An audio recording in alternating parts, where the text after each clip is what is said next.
Testing, testing. We apologize for the delay, but we will be starting shortly. So we ask that you bear with us for just a little while, and we will get this meeting going.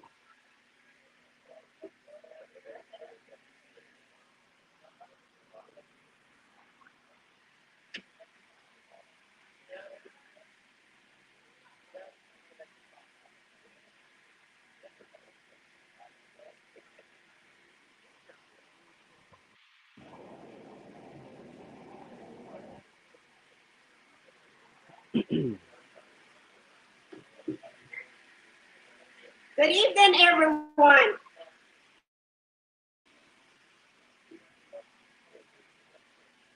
We will first start this meeting by having a word of prayer.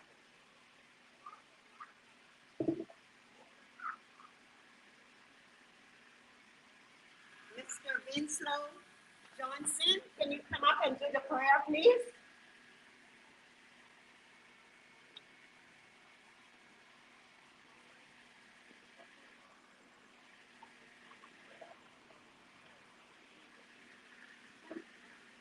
Mr. Johnson?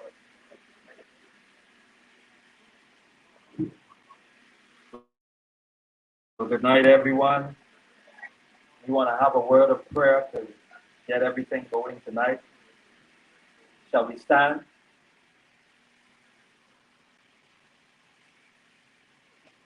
Amen. Well, tonight we commit this meeting to you, God of heaven and earth. You are our deliverer, our sustainer of all life, and we thank you for keeping the good people of Bordentown, Greece, and the Cayman Islands safe thus far. We commit this district to you now in the name of Jesus. Watch over us, Lord, as we go into the second quarter of 2023. And Father, tonight we quote Jeremiah 32 and 27, where you said, "Behold, I am the Lord, the God of all flesh. Is there anything too hard for me?" And so, Father, tonight we pray for prevailing peace and safety within these isles, from shore to shore. And so, Father, tonight we thank you that the peace of God, which surpasses all understanding, will keep our hearts and our minds together in Christ Jesus. And so tonight, Father, we pray a prayer for peace for this district, Dwayne John Seymour. Lord, we pray that you will give him strength and wisdom to continue on in this journey. And so, Father, tonight we pray that you will continue to protect him and his family as they go on together. And so, Lord, let this time that we are here be fruitful. Lord, let it be purposeful. And Father, tonight we pray that you will get all honor and glory even out of this meeting tonight. And it is in Jesus' name I pray. And everyone say, amen, amen.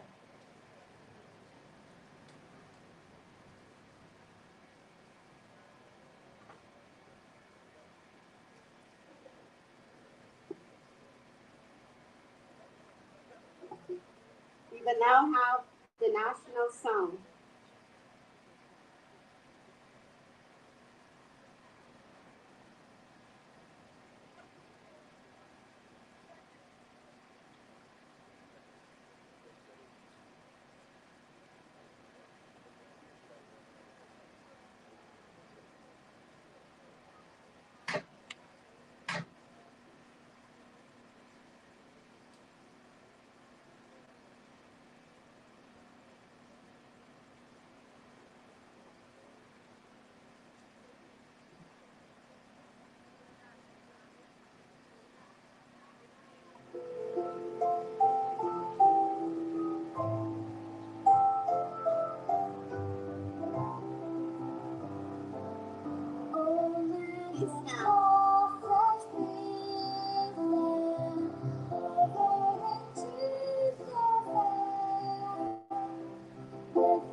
this week?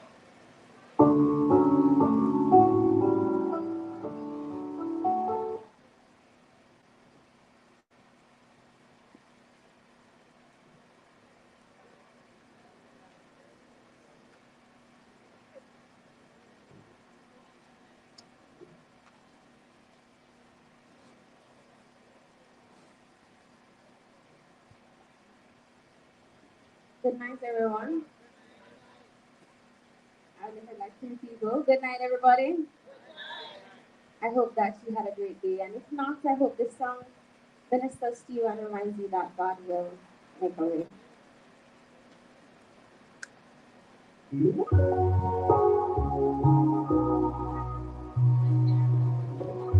I know that God will make a way. I know sometimes it's easier to focus on the bad when the pain is so real. And it's hard to see God's hand, but don't forget you're a child of the Maker, the King that made you royalty. So just say, I know that God will make a way. Believe me, a breakthrough is coming. I know that God will make a way. So just lift your head up straight in your crown and that up to final say.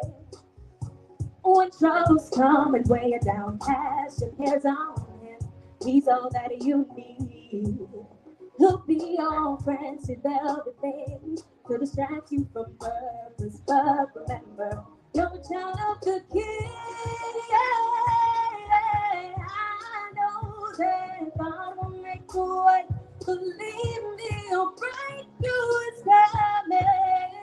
Listen that again. I know that God will make a way. So just lift your head up straight in your crown. I got up the final say. You may feel down right now, and it seems that there's no way out.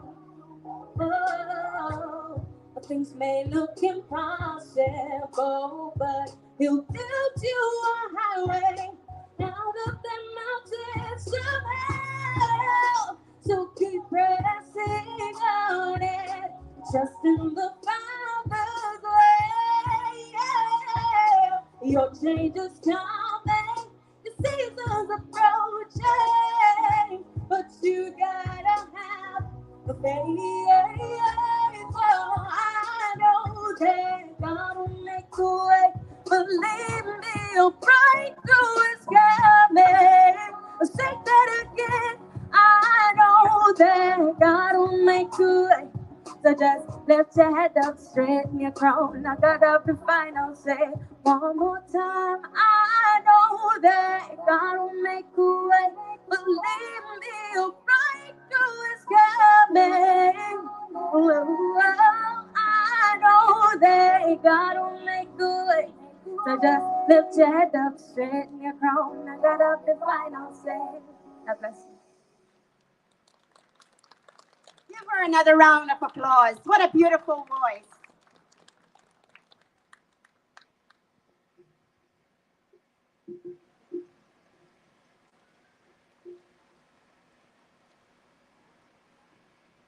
Good evening again. I want everyone to come and take a seat because we have some surprises here tonight. Take a seat because there are prizes under your seat. Come on. You're not going to get any surprises if you're not seated in the seat. You can only sit in one seat.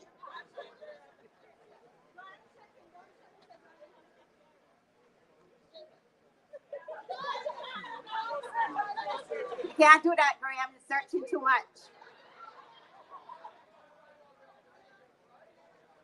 I am not joking. Come and take a seat. There are surprises under every seat.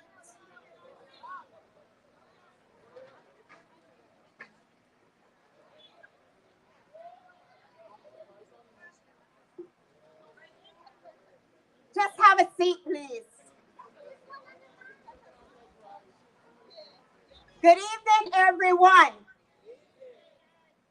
My name is Mrs. Julianne Morgan, and I am again pleased to have been asked and to be chosen chairperson and to welcome you to this important meeting where you will hear our Bordentown East MP, Mr. Dwayne Seymour, state to us the current affairs of the country in his midterm report tonight. Are you not proud to have read on social media and listened to the news media that Earl John was once again promoted from Deputy Speaker and Cabinet Secretary to Minister of Labor and Border Control? I need another round of applause, please. I am so proud of that young man. Ladies and gentlemen, Earl from Gun Square is once again serving as Minister of Cabinet in the Cayman Islands Parliament. This is now on 3 separate occasions throughout his political career.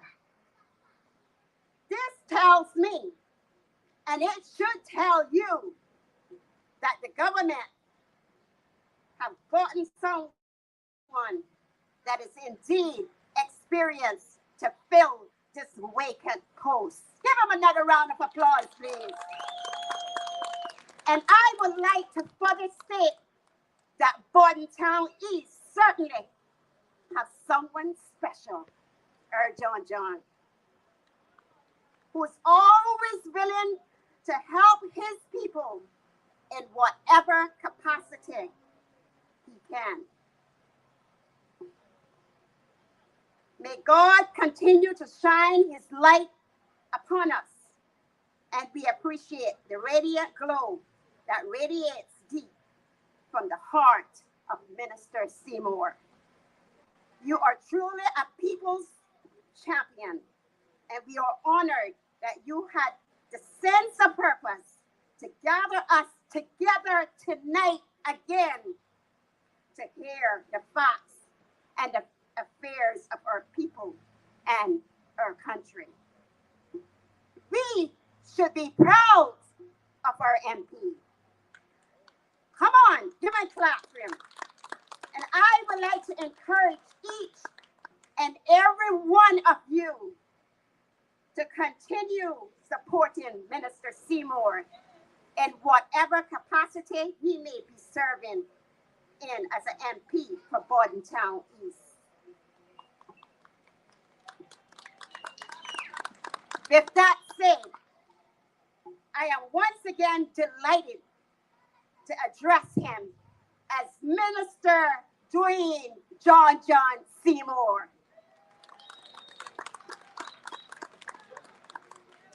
Please give him another round of applause for his gentleship is serving the people of Bordentown East and the Cayman Islands on a whole. Shakespeare once said, "My honor is my life. Take honor from me, and my life is done." Minister Seymour has proven to us that he is the best for Bordentown East. Waters truly have produced a son of the soil, a worthy man, an honest, good, and God-fearing person. A man who is not only wanted, but rather a gentleman, one who is definitely needed in this town and in this country. Tonight, we will have speakers that will update us on the country's progress, current outstanding affairs, and future There is a lot of political affairs currently ongoing in our country that needs serious attention. Issues like the dump, road traffic, public transportation, and of course, cost of living, social welfare, raising and poverty, loss of the middle class, education, national housing, cost of living, minimum wage, health, and housing insurance, etc. These are the important issues that will be a part of some of the discussions tonight. We have faith in our elected leaders, and we are confident, and I mean very confident, that Minister Seymour and his guest speakers will be addressing some of those issues in the best possible way. I miss no words tonight when I say that we are all in some way suffering one another about one thing or another. In a way or the other, we as a people sometimes have it very hard, and we have to be honest. Our people has it very hard. And I want to thank you all for showing up here tonight, as it shows that you are interested in the affairs of this country, and you are actively getting out there to engage with the members of Parliament. We must make it better for the future generations of Caymanians, and we all know they will have a chance if we continue down the right path. However, the people of Bordentown East and the Cayman Islands as a whole can breathe better now, knowing that Minister Seymour is back in the helm, and he will do his endeavor best to address many of these concerning issues that lays ahead of us within Cabinet. I will end with the closing remarks made by the former President Barack Obama. If the people cannot trust their government to do the job for which it exists, to protect them and to promote their common welfare, all else is lost. But when we have Dwayne John Seymour, and I speak of him because I know him personally, we raised up together in Gun Square. We have the man that has the plan and will get the job done. Again, I say, may God bless this government and bless our minister, Dwayne John Seymour. Give him another round of applause.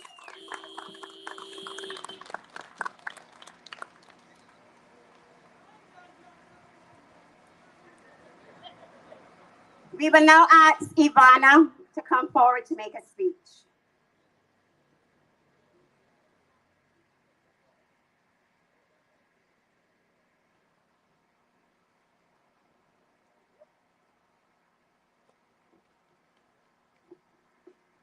Good night, everyone. My name is Ivana, and John is my big brother. Thank you for taking the time to attend this meeting tonight at such short notice. I am pleased to be standing here in support of my big brother, with accepting his new ministerial position, border control and labor. Big bro, with God's help, you can do it. And like everything and everyone else, practice becomes perfect. And remember, never to lean on your own understanding. We are all here tonight to stand in support with you and for you. I know you will always do your best for your country and your constituents. Good night.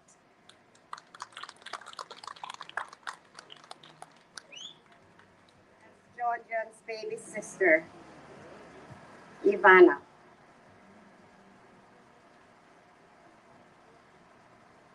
Ladies and gentlemen, please stand as I introduce our next speaker.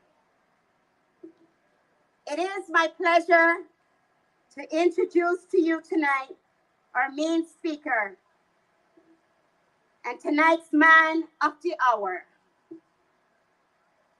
our pride and joy, our very own from Gun Square, our barefoot boy,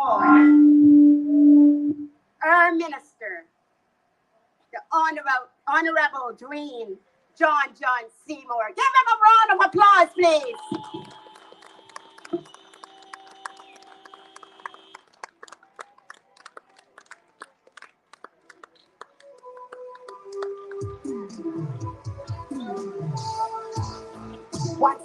Good night, good night, good night, Borden Town.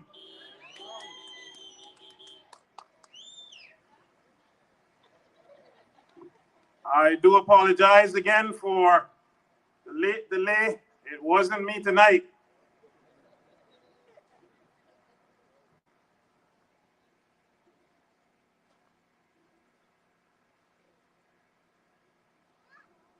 I am honored that you're taking time out of your busy schedule, come out here from your usual stress from traffic.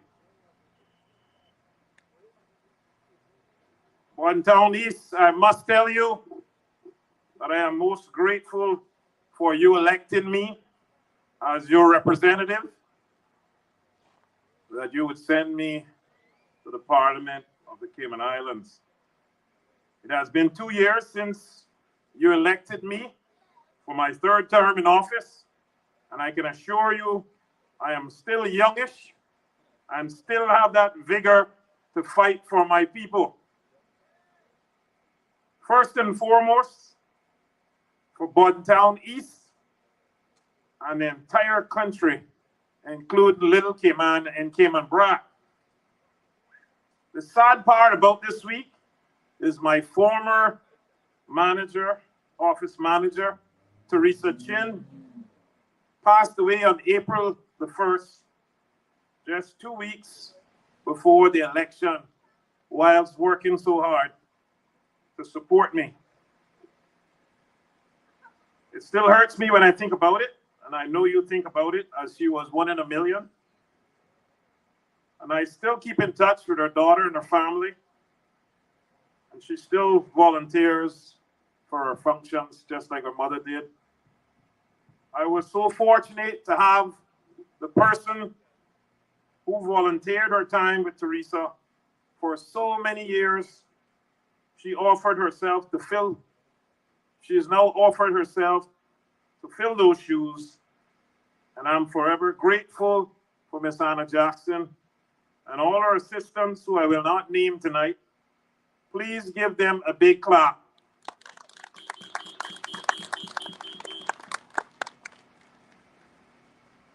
Tonight, in fact, I must say that this is what is expected of a government, to come and communicate with the people right up front. Not from any camera behind the scenes, but right up front, come and report to your people when something of this magnitude is happening. And I had the distinct pleasure of also coming to you at this 2-year midterm point, as I always do.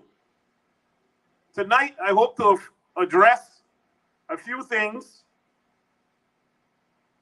in terms of reshuffling in the cabinet, vision for works in Borden Town East and projects, national initiatives, and our country pride.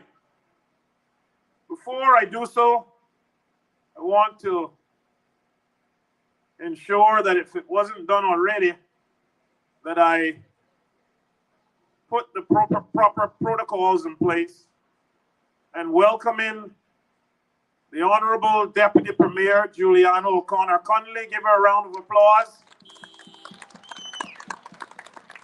The Honorable Minister for Health, Sabrina Turner. Give her a round of applause.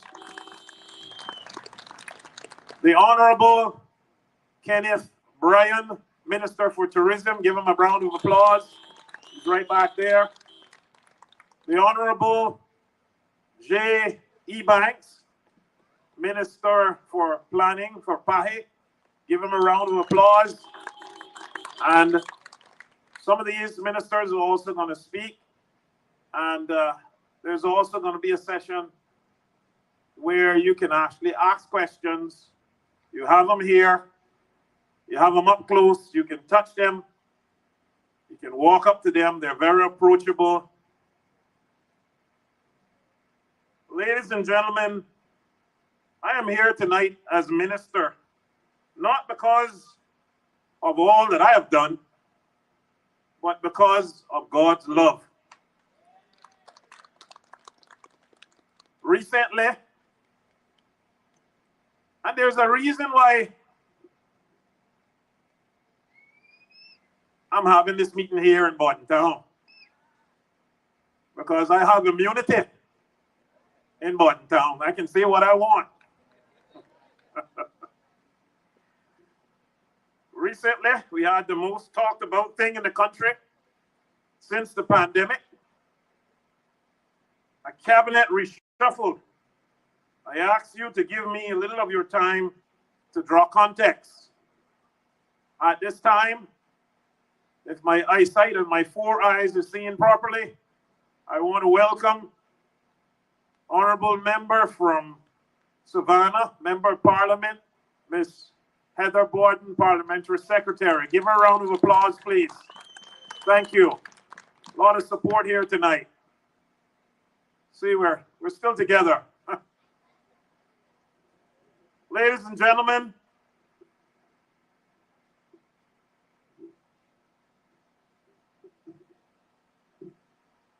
since I've been elected, I've been in cabinet. Every time I've served, and never once it was intended for me. Imagine. You see, God has a way of working. In 2012, one of our government members went down, and they had to keep the government of the day, the UDP, together. And I was one of the strategic persons in the room, little old me. Miss Julie can tell you. And you can confirm what I'm saying, as many of them are around here tonight, including Miss Julie. You would have heard about the famous slapdown, which was behind closed doors. I remember Mr. Bush coming to my car after I got so vexed and walk out. And he said, John, you are the only brave one here. Ask him. And I have never asked for a minister's seat. And I was still given one. In 2017, I could not form the government, and I stayed firm with my independence until I was called over publicly by the PPM to be a minister, which I was grateful for that opportunity.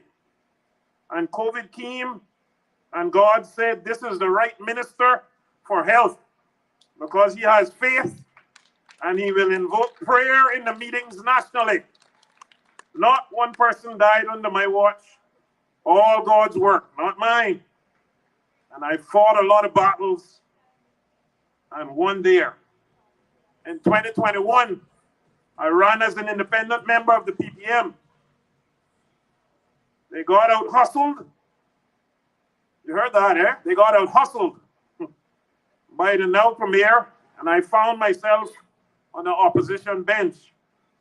I stayed there loyal for 8 months, serving loyally until Minister J and Minister Kenneth, and you see they're here again today with me, came to Bordentown to get me, and I still didn't go until they used Sir Alden's tactic of calling me out publicly, so you, my constituents, could encourage me to go to the table where I could get something done for you.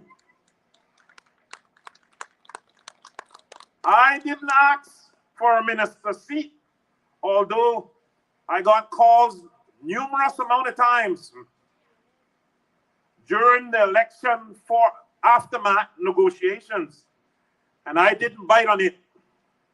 Then I brought a confidence vote to save this government from having a no confidence vote brought against this government. And I still never asked for anything, ladies and gentlemen. That's the kind of man I am. I'm here for country.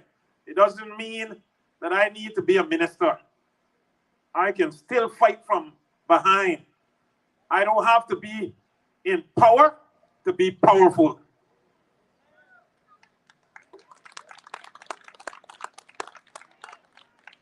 Minister seat don't frighten me. It's nothing I've ever asked for, but I bet you one thing. From now on, I'm going to demand it. Don't think that that's the right thing to do, to demand for the largest constituency in the entire Cayman Islands, Bordentown East. I am so unassuming, ladies and gentlemen, that I always succeed in whatever task I take on. Bordentown East, by the sound of my voice, did you select the right person to represent you?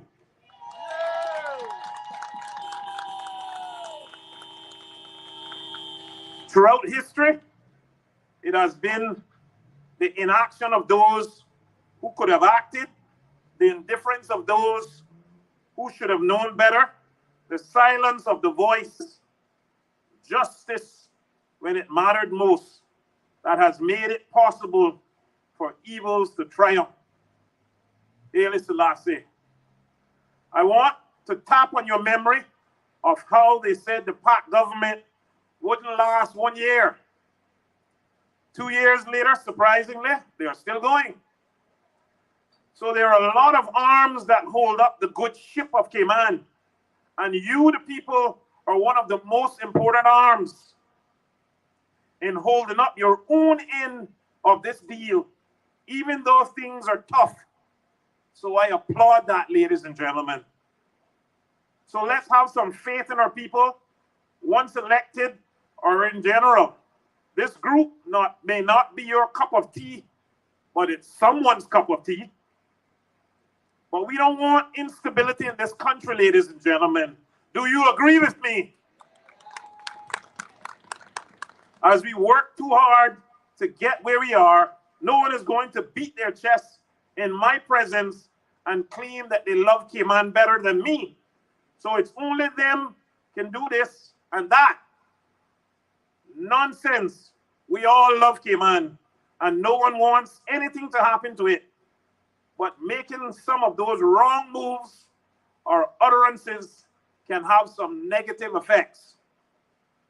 Ladies and gentlemen, I want to have a serious conversation with you about this political system that we have in Cayman. Ladies and gentlemen, if I'm being honest, I would tell you I voted against the one man, one vote. I know some like it, but I'm just being honest. Don't you see, we need to have groupings or parties running, or at least most of the people teamed up on same platform. This independence or independiente or Malaya, that was some less Tagalog.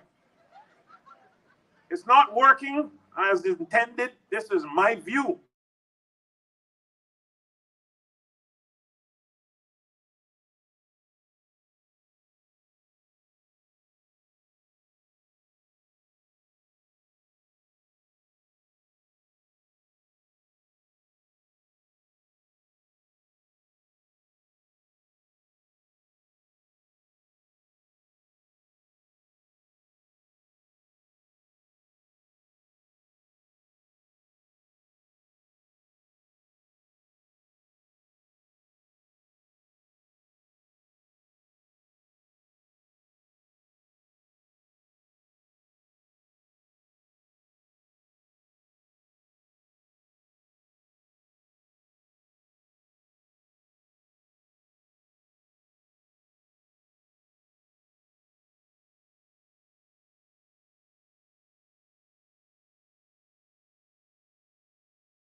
there.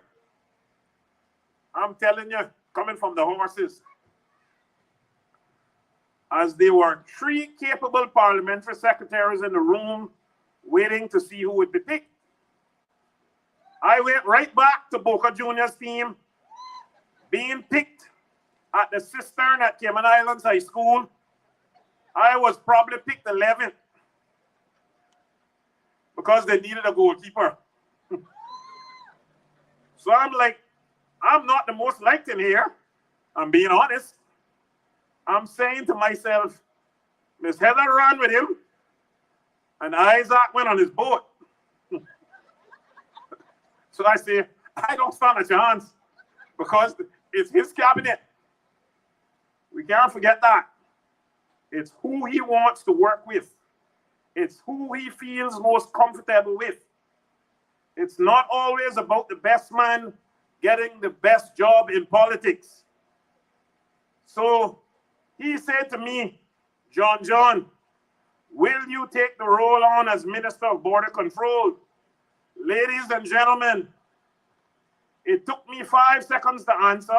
That's kind of long because my tongue got tied with shock because I just pissed off the premier the day before.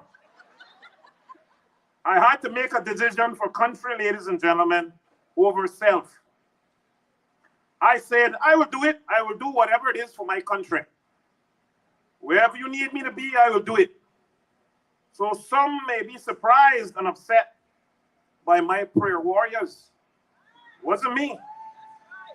And then he selected his choice for deputy premier, which he chose Miss Julie. She has been premier before, deputy premier, speaker of the house, minister of everything, wise counsel of the group, strategist, legal advisor, some of everything. Women, if you're here, clap. Sister Islands, if you're here, clap. You have a great and capable representative. So most were happy with that. Some weren't. And don't get me wrong, I'm okay with aspirations. And we need young talent coming through. So ladies and gentlemen, I had no clue.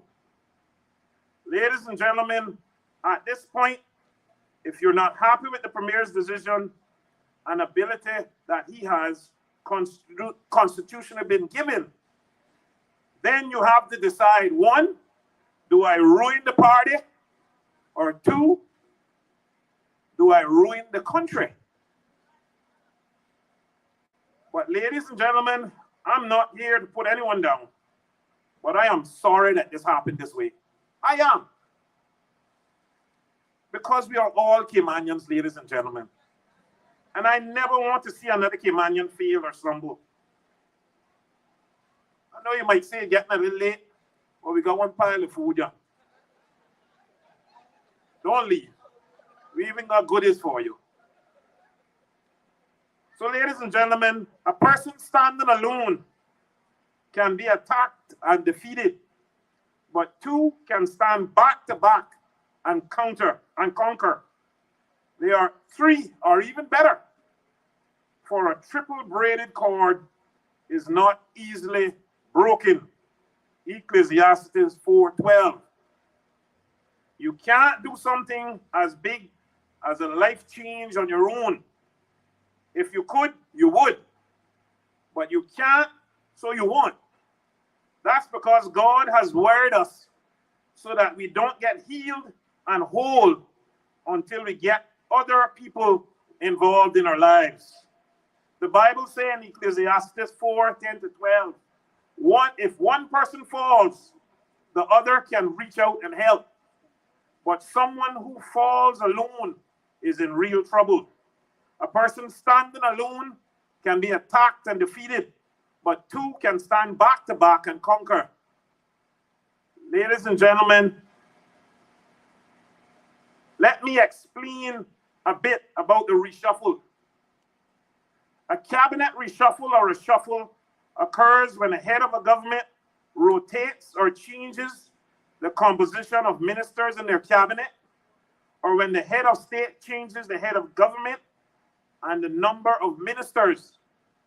They are more common. This is more common in the parliamentary systems than in systems where cabinet heads must be confirmed by a separate legislative body and occur frequently in autocratic systems without a suitable checks and balance.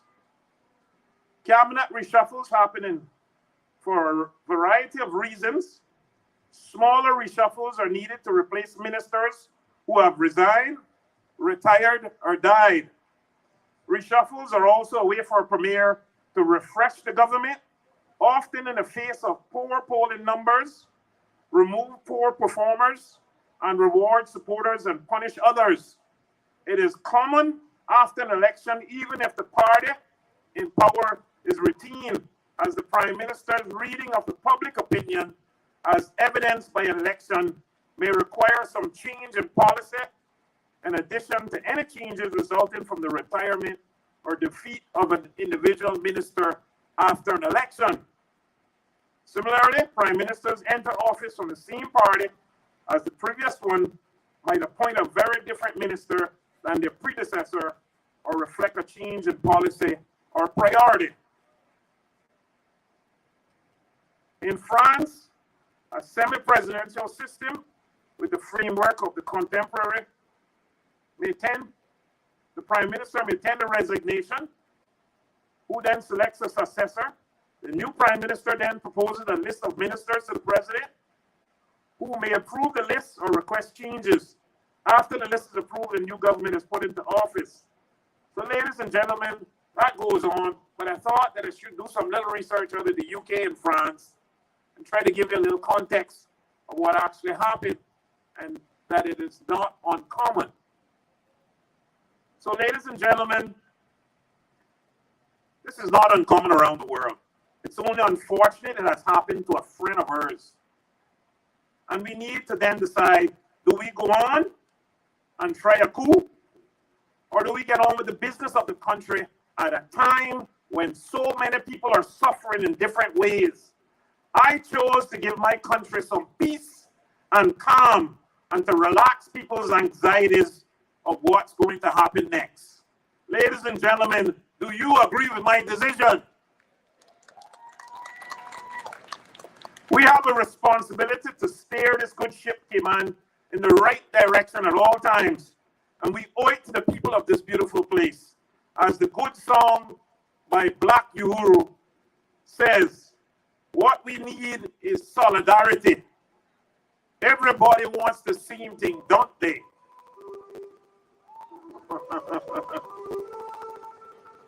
You're quick, man.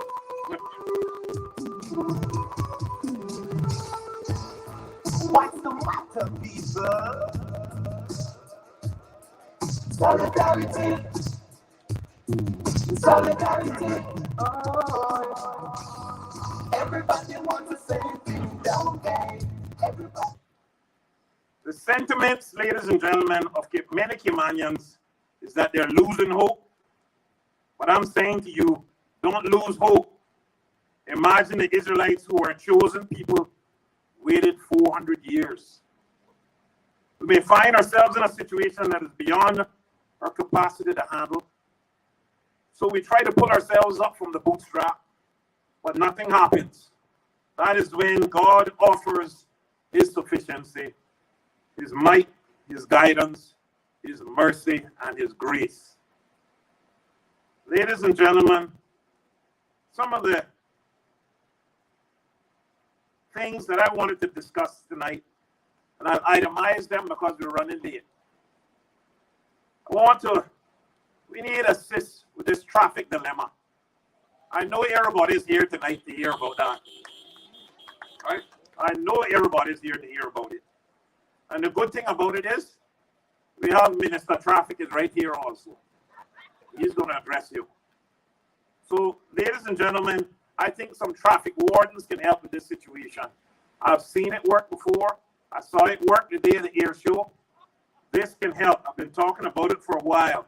We either need to build the East-West, and I'll talk about that in a bit, or we need to have a 20-year plan of an overhead monorail. Just like that one that you use when you go to Miami, pick up your car. Ladies and gentlemen, we need the East-West Arterial built immediately. No delay. We need connector roads also. So it's not just a one shot of building the East-West. We need connector roads. All that the NRA has already planned out. Limit every Tom, Dick, and Harry from importing cars. This needs to be done now. We need reliable transportation, ladies and gentlemen. We need it on the clock, one that you can set your clock by. We need to register carpooling days. Most cars going to town only have one person in it, ladies and gentlemen. That's shame on us. We need to stagger shifts. And we need to learn from COVID pandemic. We staggered shift then at work. Ladies and gentlemen, some of my asks for the Borden Town East District is our emergency center, mini hospital, Cold Beach upgrade, a craft market, a 25-meter pool. Do you know my son is going to be 30 this year? And 20 years ago, I applied for him to be at the Lions pool. I haven't got a call yet. So Eastern District children are being left out. I'm telling you, ladies and gentlemen. We need the East-West Arterial, and I'll talk about that a little bit more further down on Hearst Road to look out. Some may differ with me. We need to purchase the abandoned building across from Cowood and have it in an after-school tutoring or either elderly daycare. We need a boardwalk viewing platform at Mickey Bay Pond. The plans have already been done and approved. Mr. Premier was supposed to be here. He had another event. But I know he's probably listening. And I want you to pay attention to what I intended to bring at the next Parliament. All this I was working on, and then they kept coming and throw the minister on me. I pray that this piques the Premier's interest and agree with many of you to move forward with haste. The privates, I want you to listen to the motion that I was bringing. I want you to listen very carefully. Very, very carefully. The motion was on improving the traffic flow congestion in the eastern districts. Whereas the Cabinet of the Cayman Islands in 2005 gazetted the East-West Arterial Road to be built immediately. The National Conservation Law never came into effect until 2017 and should not impede a previous cabinet-approved order. Whereas no other cabinet has reversed this 2005 cabinet approval to build this road to give alternate routing for relief during traffic rush hours and during emergencies and hurricanes. Whereas there is an increasing number of Caymanians who are past frustrated with the lack of urgency shown in improving the traffic congestion. And whereas the Eastern District residents are at a disadvantage in sleep quality and family quality because of the long commute to and from work. And whereas the Eastern District residents are more prone to accidents and tiredness on the job, and these constituents are struggling to maintain a decent lifestyle, desiring just one more hour sleep. Ladies and gentlemen, say it with me, one more hour sleep. I probably even got a shirt with that on it.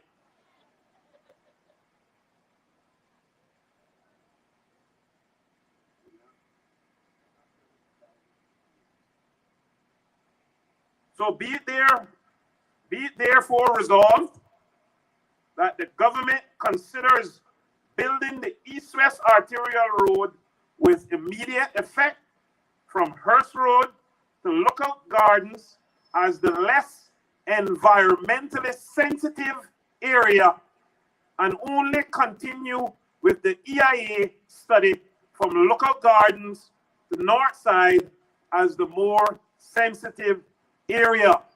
Ladies and gentlemen, did that motion make sense? Do you want relief, ladies and gentlemen? You need to make the premier hear you. I can't hear you.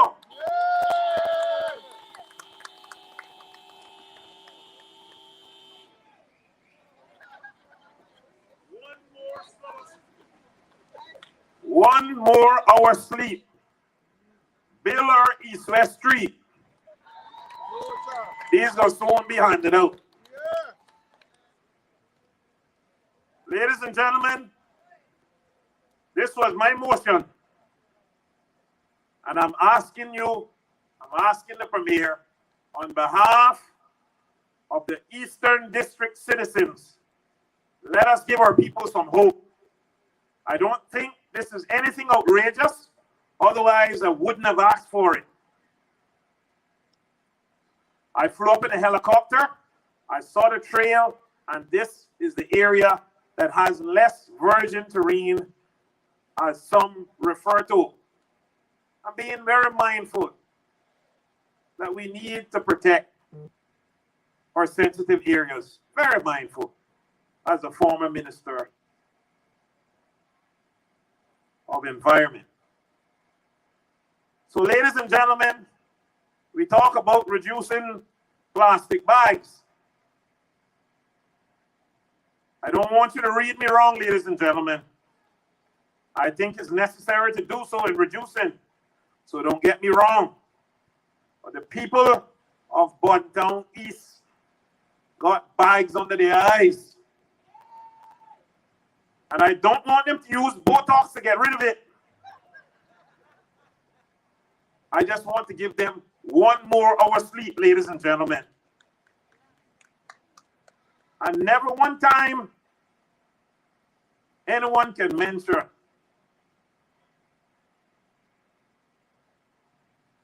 that I asked to be minister, but I'm happy to be in this post at this time.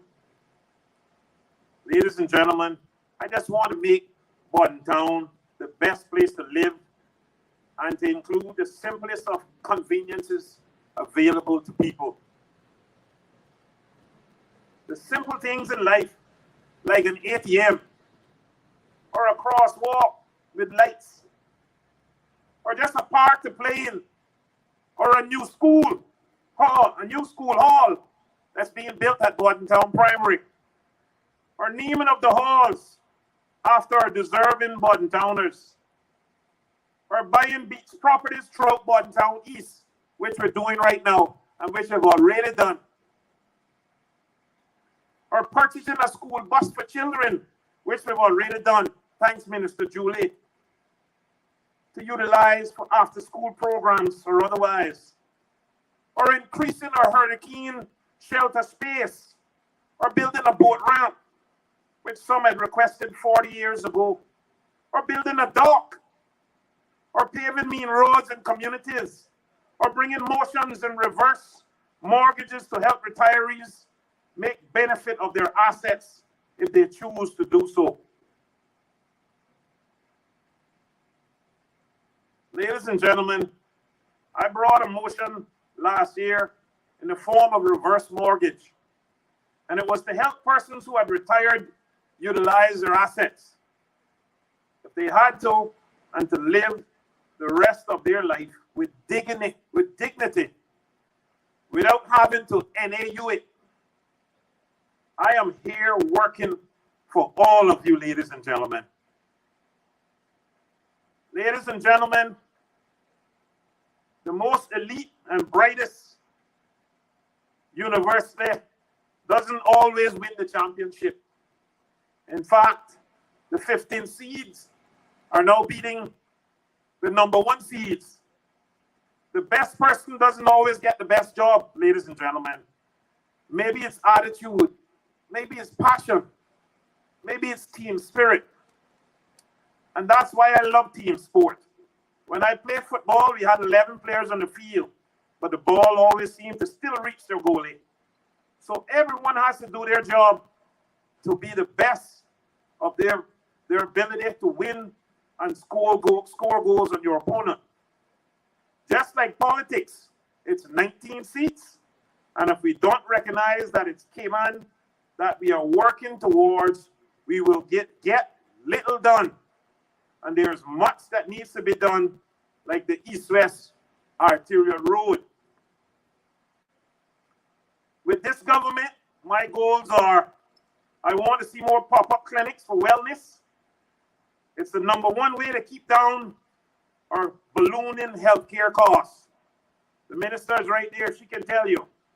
We need more exercise programs in each community. We need more mini gyms. We need more community parks to keep our community family unit healthy and have a place to de-stress.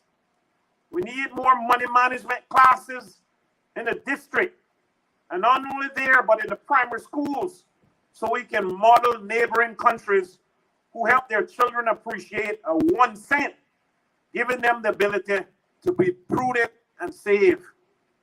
We need more tutoring facilities in each community. We need help with babysitting in each community so single mothers isn't punished for not being able to afford what a couple can. Ladies and gents, single mothers need a big round of applause.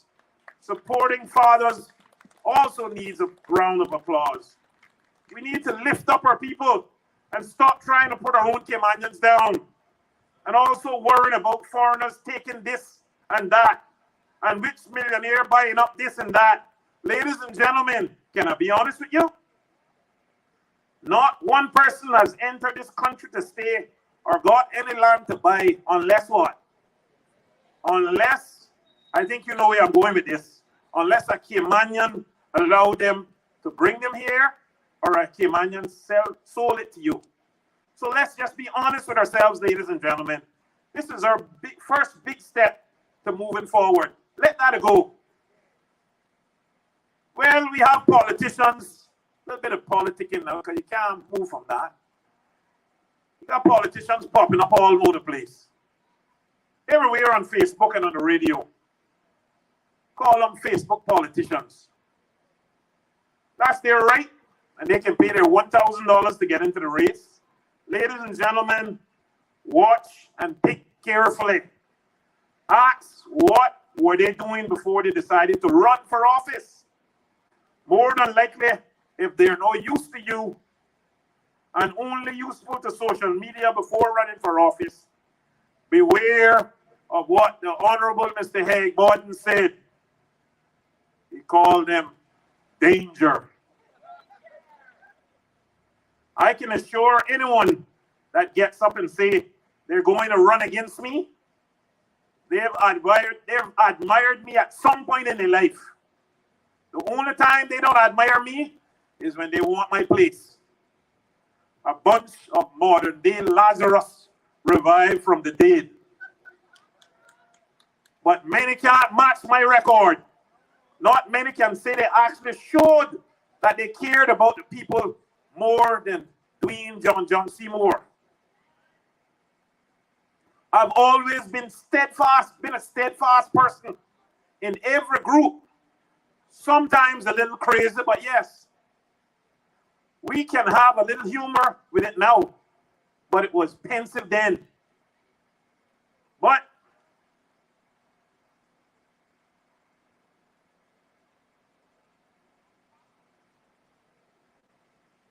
when Premier Wayne Panton asked me to be a minister, I was like, is this Wayne? I'm not his favorite guy, or he hasn't told me yet. I could see it in his face. God was helping him make that difficult decision. And while he's talking, I'm trying to get God to guide his tongue also to say, John, I'm starting the East-West Road. Well, he didn't stay there. But that's what I understood when he said, John, you will be a minister. And I said, I'll humbly do whatever is needed. They will criticize me, ladies and gentlemen, because people want to feel good about themselves. But I'm wondering who have pastors, prayer warriors, people praying for me and praying for the nation. I'm a blessed child, I believe. I am God's child too. And I'm a good contributing citizen of this country called Cayman. So we all know that no one has ever pelted up in a mango tree that didn't have mangoes on it. So I have something, I guess, just like a broken clock. I'm right at least twice for the day. Show the world, show the country what an opportunity can do. To show our children that opportunities have to be seized when given. And to highlight it when it works out. And stop being afraid or jealous. To big up some person or some Caymanian who you doubted all your life. If Dwayne John Stanley Butcher Seymour had listened to many people who said he wouldn't make it, if he had listened to the many coaches who benched him, he would have never made it. So be strong and determined.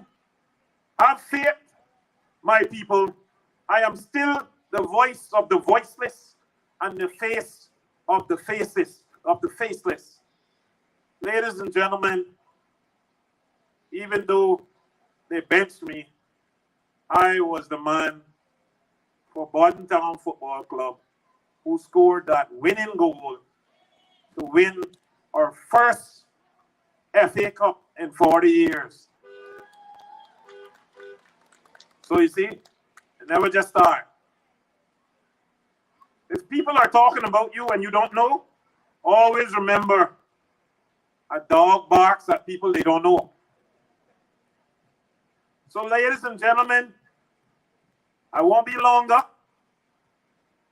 but we got some other speakers who have some interesting things to say. But I just want to touch on a few things that have been out in the air. I heard them talking about the National Security ID, which is under me now, that we're supposed to be unveiling. I don't know of anyone in the caucus room that agreed to have it mandatory. We're all on the same page and we said no to mandation. So I just want to be clear on that. The dump or the isms, yes, we all understand it to be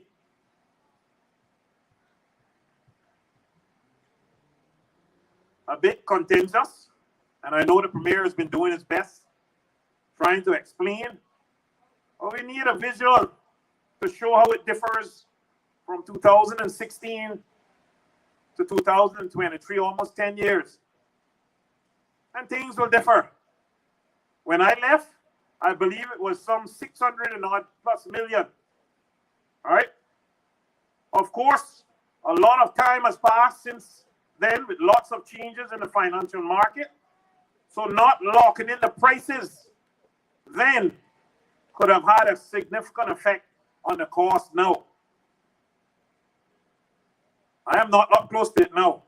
But if we simply just jump up and quote two figures, it's simply not comparing apples to apples for like comparison first and foremost. And I am not even saying that this large expenditure doesn't need special attention to ensure that all is in order. But here is what I remember and how I recognize. The two big ticket things that caused the majority of increases was the waste tonnage increase that was recognized by the consortium that wasn't correct when they checked their data. It was way off. So they had more tonnage than they envisioned in the first order. The market for a turnkey pricing has spiked by 40%. This can be demonstrated through indices and industry articles. Also, they lost a year after the election, brought on a massive increase due to market conditions. This highly specialized industry is a super hot construction market. It's a compounding effect. The latest numbers also didn't include DH collections was not included, and Cayman Brac, over a 25-year duration for DH and Cayman Brac was not included. We had a different plan back then, okay? And we have to respect the person who's in charge of it. And I'll leave that there, and the Premier will handle that further. It's under his remit now. Ladies and gentlemen, the gambling bill. I know some of you probably out there gambling right now. I wish I could get a number myself. A number to call home. I've always said, ladies and gentlemen, that why are we wasting time when our people is expecting a referendum? Bring the referendum and let the people who have entrusted us with this responsibility decide. If you don't want it, you say no. Why are we battling trying to find laws and penalties for you? Ladies and gentlemen, that has not got my support. So, ladies and gentlemen, you just heard my view on the gambling bill. Vaccines. I can tell you I'm a strong believer in vaccines back then. I was the person who brought them here. I took one of the first shots. But I believe it is high time, after so many years, that we rid ourselves of all the mandatory vaccine for work permits or otherwise. Ladies and gentlemen, everywhere else, we're far behind. Ladies and gentlemen, we need to continue to inspire and excite. Get our people out to work, but get them trained properly, including TVET. Help with the retired community and help them retool and reskill. Help with persons who are unable to break the glass ceiling. Get their breakthrough for opportunity. Building stronger communities. You just can't walk into these communities though. You got to build relationships before you can build policy, ladies and gentlemen. Some politicians want to parachute in the communities and make change. It doesn't work like that. Ladies and gentlemen, on crime, and I know you want me to touch on that. I'm almost done. But I know you don't want me to stop. Where justice, my 2 cents on crime, and I want to listen to this quote, and I'll leave it there. Where justice is denied, where poverty is enforced, where ignorance prevails, and where one class is made to feel that the society is an organized conspiracy to oppress, rob, or degrade them, neither persons nor property will be safe. End quote. Cost of living is high around the world, but we need to assist our people in any way we can. We need to attack this aggressively. And the team is willing to do that. Ladies and gentlemen, they want to be very aggressive about this. Sometimes some things we go at is not amenable at this time. So ladies and gentlemen, what I care about is the regular common man being able to have a fair chance at owning his or her home and having an even better chance at keeping it by fairer banking rules and no false perceptions in getting it. Free health care for children, general and primary care, affordable health care for all, and creating now a national plan that all can be proud of. Review our pension plans to ensure it makes sense for the people, and not only building up companies and putting mandatory policies in place to repine our citizens. Ladies and gentlemen, relax whatever tax is possible to to relieve some of the expensive pressures of our everyday living. Ensure that Caymanians are prepared to embrace this new working world, also having companies put their policies in a training program and offer training and mentoring and help train our people to become entrepreneurs while making startup capital more accessible to the regular common man and woman. Ensure that all of our children leave school with a skill, whether they want to be an engineer, doctor, lawyer, or an accountant. Assist our children with career choices and help open their minds to worldly opportunities. Also knowing the areas of shortages of skills around the world they could take up and not only think about them coming back home, but taking overseas opportunities like our forefathers did as seamen sending outward funds in our vulnerable economy. Ladies and gentlemen, do you think that makes sense? Ladies and gentlemen, without further ado, before I wrap up, I want to recognize that the Honorable Premier Wheel Panton is here. Give him a rowdy round of applause, please. He is the person who's going to build our East-West tomorrow. So, ladies and gentlemen, sorry, I mean next week. But so, ladies and gentlemen, you had car repossessions, you had foreclosure calls, you had your child's college application turned down, you've had your health insurance claim denied, you've been refused medication, you've been made redundant, and someone else is brought in to do your job. You've been working in for 10 years, but can't break the glass ceiling, and you have more experience in degrees than the equator. You cry every day on your way home from work in the car, asking yourself, what can I do differently? Do you need someone who cares? Do you need someone who will fight for you, ladies and gentlemen? Do you need someone that listens well, ladies and gentlemen? That someone is yours truly, Teflon John.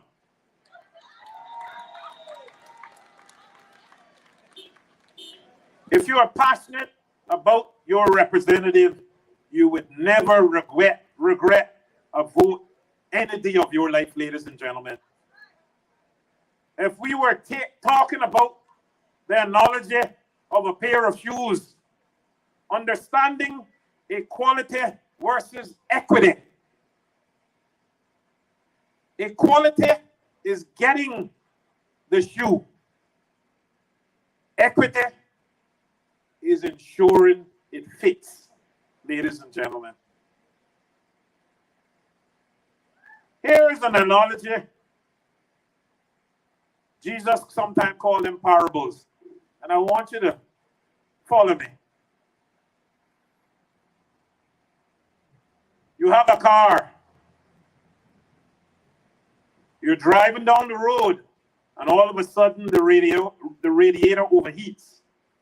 You have a decision to make on whether to drive the car to the garage, put some water in it, and get it there. You've decided to do that. And once it's there at the garage, you have to decide on whether to repair it, if it's not too bad, or to buy a new car.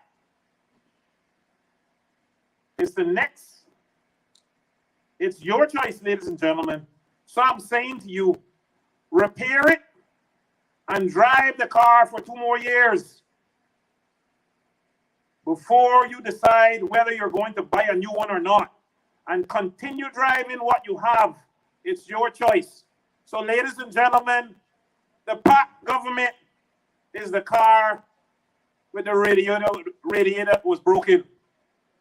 We've just repaired it in the mechanic shop. Premier just did a cabinet reshuffle. We now have a reset. Drive that car for the next 2 years and save your money for your college education. Let us not go down the route of finding a solution for your problem to happen, but rather re-elect the solution you trust so you don't have the same problems reoccur. MPs, I'm asking you to let's move on with the country's business. Because if you spend too much time on the last play, you won't have time for the next one. Please remember, Parliament is still the place where MPs enter and heroes leave. Stacey King was a Bulls player. He never got a chance. He was just like me. Until Michael Jordan scored 69 points in one game and got pulled from the game, ladies and gentlemen. Stacey King, as a sub, was put into the game and missed his first shot after getting fouled. He missed the first one, and he scored the next one. He got 2 free throws, so he scored 1. You know what Stacey King said? Very grateful, man, just like John John. He said that his career highlight that night was the greatest highlight in his career. He scored 1 point. And you know why he said it was the greatest highlight in his career? Because him and Michael Jordan scored 70 points. Ladies and gentlemen, I'm wrapping up.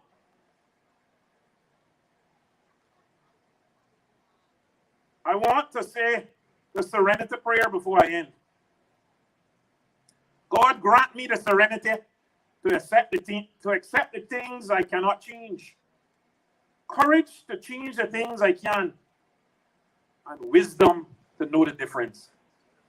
Ladies and gentlemen, let us remember, if we don't find every way to try to stick together as a government, the cost of a by-election or calling an election is $1.2 million. That could have helped 40 people, or the same as building 12 low-cost homes. Ladies and gentlemen, do you want to spend your money on a by-election right now, ladies and gentlemen? I don't hear you, ladies and gentlemen. I don't hear you, ladies and gentlemen. So, let's wait till the premier come up, tell him what he want, based on what I indicated before he came. And ladies and gentlemen, we have some exciting speakers come in. I think what some of you can do is go ahead and start getting a meal while some of the other speakers come up. I thank you so much for coming out. I thank all the persons listening on radio and podcasts. God bless you all. God bless these Cayman Islands. I love you all. Good night. Come on, Bordentown East. Do better than that. Give the man.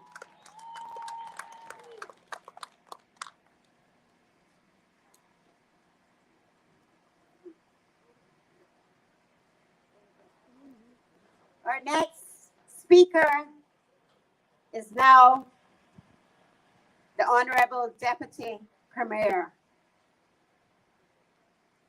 I'm so proud of this lady. She's also the Honorable Minister for Education. And I don't remember what else, but she's been in every post. In every post.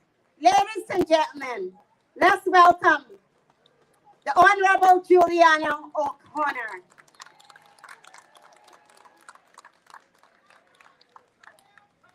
Today is a very special day for her. Today happens to be her birthday. So can we all stand and sing happy birthday for Miss Juliana?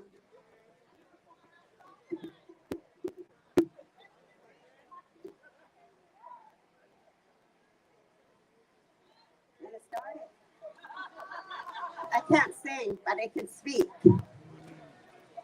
Happy birthday to you. Come on. Happy birthday to you. Happy birthday, God. Happy birthday to you. Give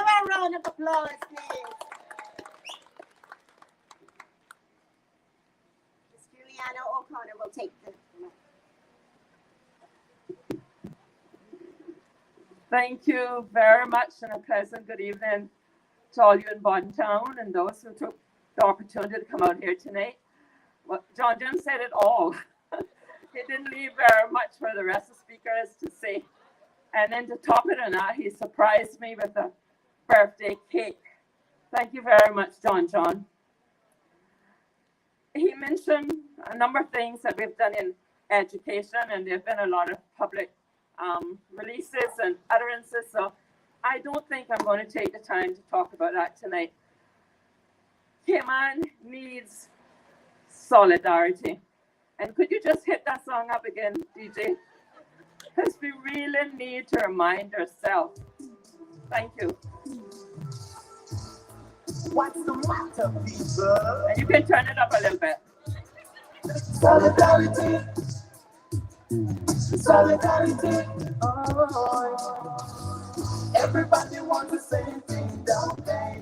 Everybody wants a happy end. They wanna see the game on Saturday.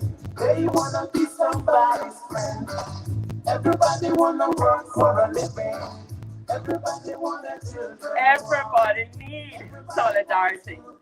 But the operative words are, everybody want the same thing. If you are a Caymanian, and if you have chosen to come to these Cayman Islands, you are one of us for this purpose. As the Jamaicans say, out of many, we are one people. That then, ladies and gentlemen, has at all material times to be the modus operandi. That has to be the actus reus. That has to be the mens res. And those are legal jargons. But to break it down, that has to be what takes the clock for us Caymanians and residents alike. This here is our yard. This here is our yard. We are the gatekeepers. We are the trustees. We are the ones that you, the people, throughout the 19 constituencies and these beautiful Cayman Islands, have entrusted us to lead this good ship, Cayman. When you voted for us, you didn't vote for us as premier or deputy premier or ministers. You voted us as Caymanians who qualified by virtue of the election law and the constitution law to be your voice, to stand up and speak when you couldn't in the excellence of Parliament, to go beyond the borders of Cayman and represent these islands to the best of our abilities. A house divided cannot stand. Can I say that again? A house divided cannot stand. Politics is adversarial based on the Westminster system. Democracy is not a utopia, is not the panacea, but is the best form of government that we know and we enjoy in these beautiful Cayman Islands. In the Art of War, if you haven't read that book, I suggest it's one of the books you should read. There will be casualties along the way. That's the humanistic nature. But the Cayman kind that we spend millions of dollars advertising and promoting means that when a brother goes down, it's one of us. We have the empathy, we have the sympathy. But you voted in 2009 for the Constitution that gave the Honorable Premier, be that who he or she is, the power to make certain mandatory or statutory decisions and certain discretionary decisions. Our Honorable Premier did not just wake up in the morning and say, yippee, I'm going to be the Premier. He was democratically voted amongst the PAC government to be the leader of that government. And so decisions had to be made. John gave the details of it. The best two persons to ask about what happened, because they were the only two in the room as far as we are aware from an elected standpoint, was the former minister, our friend and colleague, Mr. Chris Saunders, and the current premier. Don't expect the other members of parliament to give you circumstantial evidence. They are the direct ones. They have been in the media. Let that play itself out however it plays itself out. But to tonight we have a bigger fish to fry. That is, democracy is at stake. When persons feel that if they cannot be the captain of the ship, they have to mash up the engine room. Cayman Islands, the good ship, is not on trial. We are headed for success, but we can only do it, ladies and gentlemen, with your help, with your prayers, and your prayers we depend on. Thank God, we still live in a country that we can call on the name of the Lord and anticipate his answers to prayers. And like Paul said in Acts, and I'm sure more of my team, but I am not ashamed of the gospel of God. Why? Because it is to still the power to the Jews first and also to Greeks, which by extension is you and me and everybody else. He has founded it upon the seas. We have a good thing going in Cayman. Yes, there are many people being cynical and critical, and it seems to sell newspapers and increase your profits when you run down another person. But please, I beg you, Caymanians, do not try to get your success by tearing down the next person. If you do not have anything good to say about them, pray about them or say nothing at all. There's too little of us in number for us to become self-destructive. We have a lot to do. We've done a tremendous lot in education. Honorable Jay is the action man in our team when it comes to roads, and he's building roads in every district, and we're doing the same on the back. Honorable Kenneth Bryan has increased the number of tourism until you almost never thought that we had COVID just a few short months ago. My colleague, Honorable Sabrina, is working in the health services. She saw where there was a need to separate public health from HSA so that you could have a better service and health delivery for the people. She's also agreed with us that there should be at least one nurse in each of her public schools. And those of you who have not yet visited the John Gray High School to see that beautiful facility, and I go on record without fair contradiction, it is the best high school anywhere. And you ought to be proud that the government has provided such a wonderful facility. We have extended the curriculum. So they have technical vocational there, something that's been heavily criticized is now being provided to your students, my children. We have a recording studio. We have a dance hall. We have a theater that can be used at night as well. We have a proper health center. We were losing time with our children who had to go to the dentist. So we put in a dentist chair and all of the equipment that is required so your children can stay right under school. We've added a student center where the students can go for lost and found to ask questions. We've made it a student-centered facility. Clifton Hunter was there. We learned from some of the mistakes of Clifton Hunter and improved it there. The next major school was going to be on Cayman Brac. It's going to be a much smaller school, but it's going to be student-centered as well, because we are 3 islands, 1 Cayman Island. And you know, the Bible tells us that if your right hand hurts, you don't cut it off as such. You tend to it and you help it. In the sister islands, we don't have the type of income that you have here. But there was a time in history that Cayman Brac and Little Cayman assisted Grand Cayman, whether it was agriculture, services, whatever. And we still see that very evident with the Colonel supermarket, with the Foster supermarket and other business. We have to come out, ladies and gentlemen, of the crowd mentality and unite. The good book says in Psalms, be whole. What does that mean?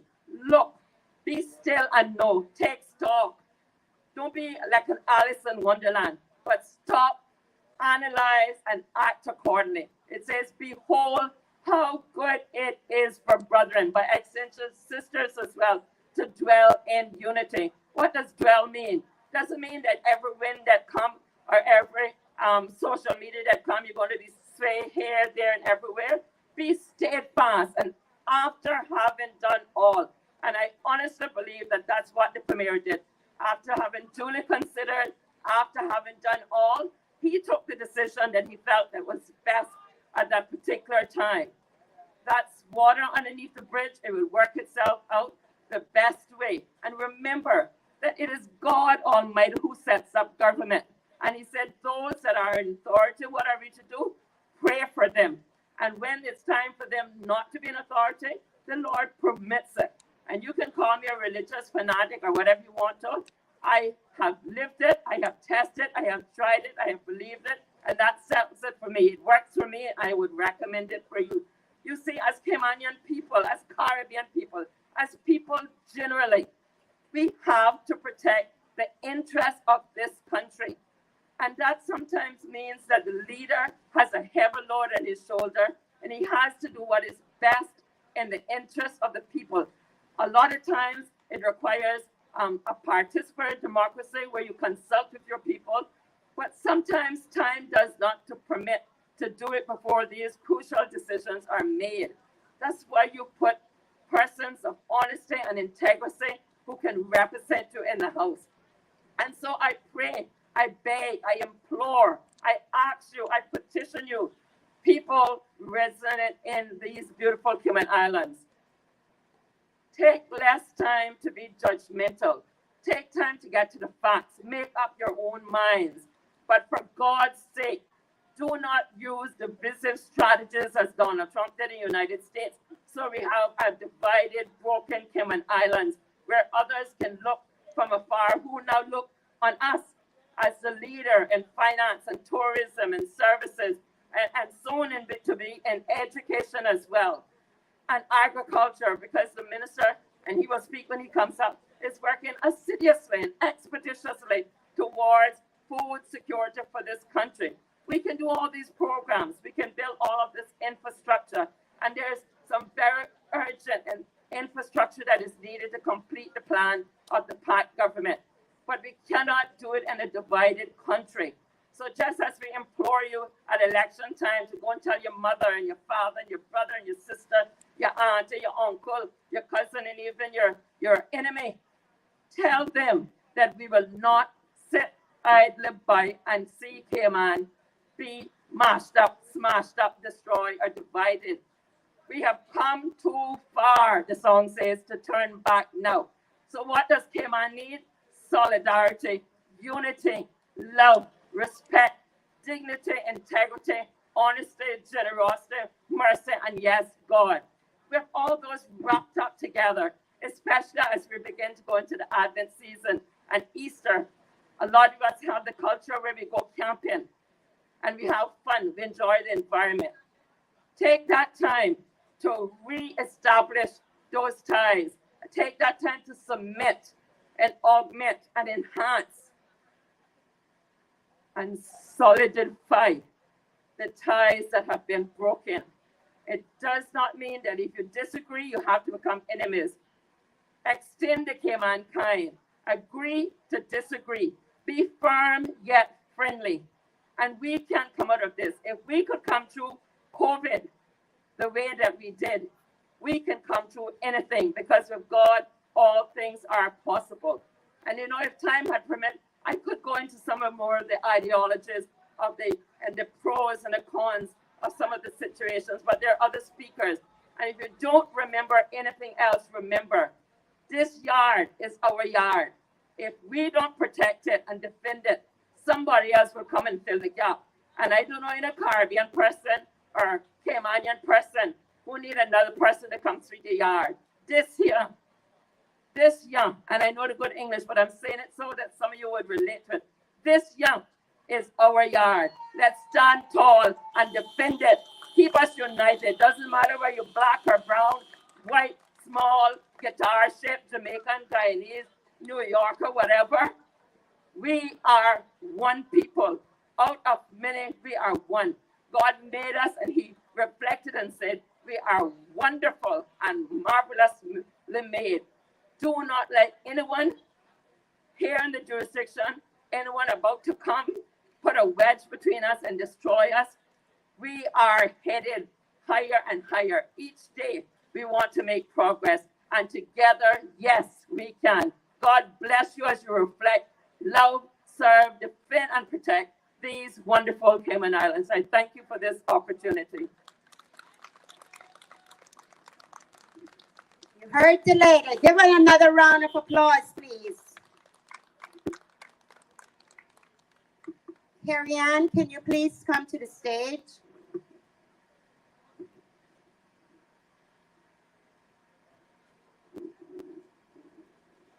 Carrie Ann, can you please come to the stage?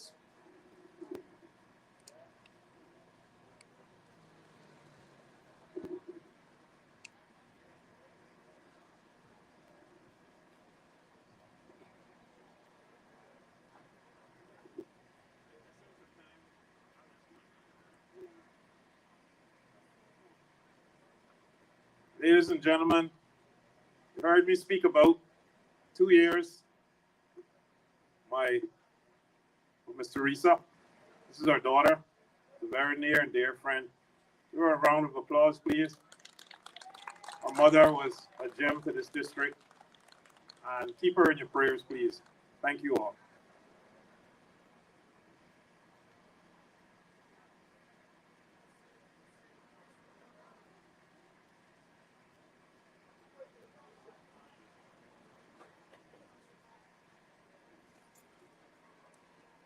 Our next speaker would be the man. Please stand, please, as we welcome our next speaker. He sits at the helm of the wheel. He works hard. He's a caring person. He's a people's person. He is our Honorable Premier. Please welcome the Honorable Wayne Patton, our Premier, to the stage.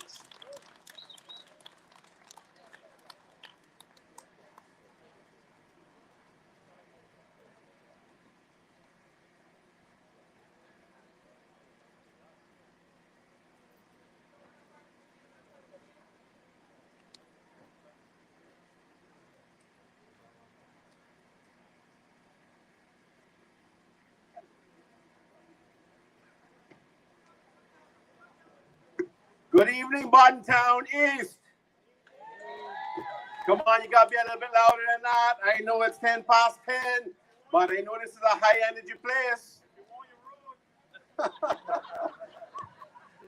John says if you want your road, you gotta be louder than that. Ladies and gentlemen, I had the pleasure this evening this is why I was delayed coming here. I had the pleasure of attending an event that was put on by our colleague Minister Bush, the Minister for Youth in particular, and it was called the Youth Empowerment Symposium. An amazing group of young Caymanians there talking about the issues they're concerned about, talking about the things that matter to them, talking about how they see themselves in this country and what they want for themselves in this country going forward. That, ladies and gentlemen, was a most inspiring event, and I would never have passed that opportunity up to spend some time with our young people before coming here. So I know you will allow me the latitude to apologize for being a little bit late.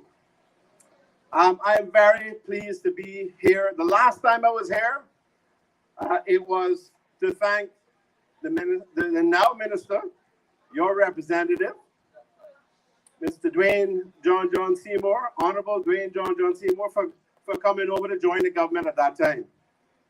So that was a distinct pleasure then to be able to do that, and it's a distinct pleasure to be able to come up here this evening to support him in his constituency, to talk about the things that he wants to see done for his constituency and his perspective on the country. Ladies and gentlemen, I'm going to get straight to the point because I don't run away from hard things and hard questions and hard issues. Your representative stood up here tonight and he's putting me under a lot of pressure in relation to the road, right? I get straight to it. Put me under a lot of pressure in relation to that. But ladies and gentlemen, I am going to tell you that this government has done what the past several administrations have not done. And yet that, one of them, two administrations who included me, and yes, the last one did include the minister, but obviously you have to work collectively, right? You have to work collaboratively. At that time, there wasn't the support to go ahead and do what was legally required, which was the environmental impact assessments or assessment to get this road reviewed and done and built properly. You all remember when the really bad flooding and stuff started in Gun Square. It came about because of the Anton Gordon Drive being built without any culverts under it, without any way of allowing the water to run to the north. All of the water here drains to the north and goes into the central mangrove. That road there should have had culverts. That would have avoided flooding in Gun Square. And, you know, I remember going down in Gun Square when this was before single member constituencies, and I had to go down there and visit and see the damage and see people's houses with a couple of feet of water in it and figure out ways to help them. We don't want that kind of problem. When we get to build this road, we need to make sure that we know exactly how to do it without causing those problems. And that's why we need to have this environmental impact assessment completed. On the present track, that will be completed at the end of this year. But ladies and gentlemen, it's this government and my colleagues and myself who have sat around the cabinet room and around the table and made the commitment and the decision to move ahead and get this thing done, to get the environmental impact assessment done so that we can move ahead and figure out exactly how to build the road safely and how to avoid any problems with flooding. We certainly have enough problems with, for example, flooding that has occurred in Belford. Then we don't want to expand that all over the rest of the lookout, and we certainly don't want it expanded further to the east.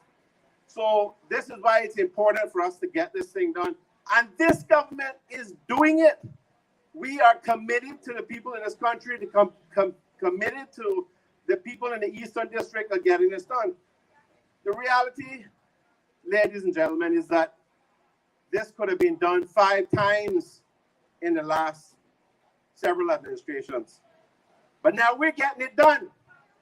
But I know the minister and other colleagues who represent the Eastern Districts, Minister J, Parliamentary Secretary Isaac Rankin, who is not here this evening, I'm sure, because of the number of people that we have, the number of Caymanian stalwarts that we have lost in that district in the last short period, and particularly over the last few days alone. So our hearts are with him, and our hearts are with the people of East End at this time. But we are committed to doing this, and we're also far beyond that, committed to doing something else, because we recognize that while it's going to take time, even if the road was started right now, it will still take time to build it.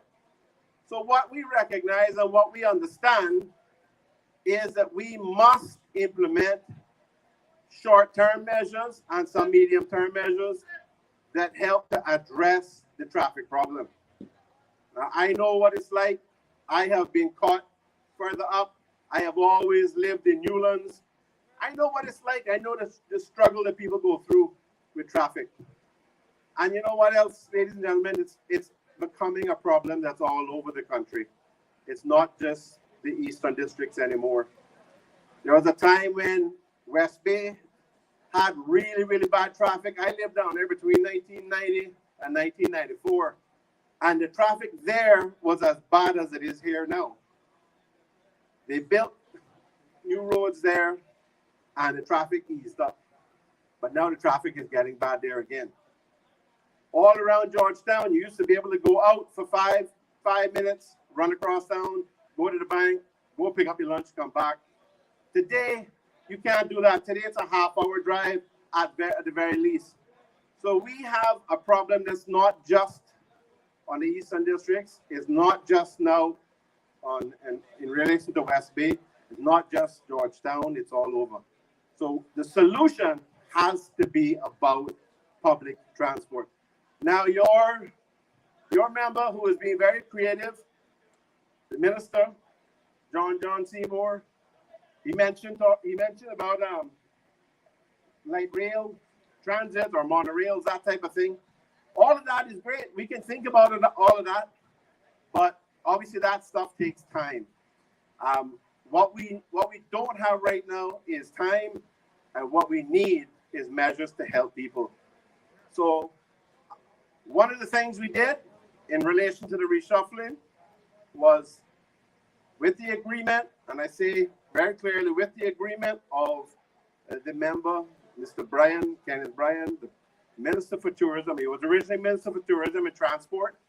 He agreed that transport could be moved. In fact, it was probably his initiative to move transport over to Minister J.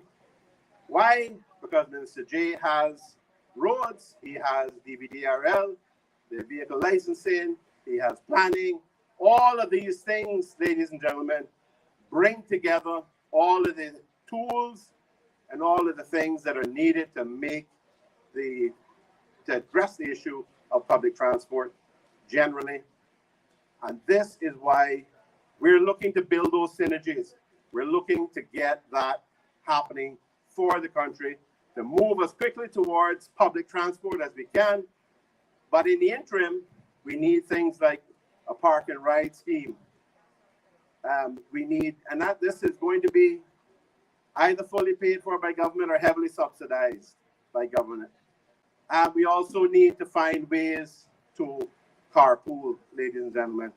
I've heard discussions on chat groups where people talk about they don't want a carpool and all the reasons why they don't want to do it. But we didn't get to this point, ladies and gentlemen, yesterday. This is a problem that has been building for a long time, and we're all contributing to the issue, to the problem. We all want, and we would all love to be able to get in our own cars and drive down and have the convenience of being able to park at work. You need to go pick up your kids. You need to go to the bank. You need to go to the pharmacy, whatever, the supermarket, whatever it is. It would be great to have all of that convenience all the time. But we simply don't have that. We don't have that choice anymore. So we have to find ways for all of us to work together as Caymanians to address, and residents to address these issues. So we need to have the initial steps in relation to public transport, which is the park and ride approach. We have a public transport system as it is, but we know it is not enough to address the issues that we need to have addressed. So I and my colleagues will be working together with Minister J to make sure that we can take some of these initial steps to address the movement of our people and our ability to move around.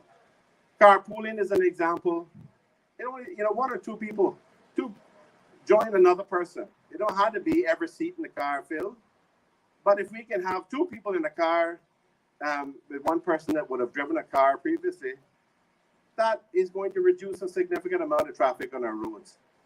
We can collaborate, we can work together to achieve this. It is an interim approach. It is just something that we can do to help each other, to help traffic, help an easing of traffic. And when I was driving up, I heard Mr. John talking about 1 hour more sleep.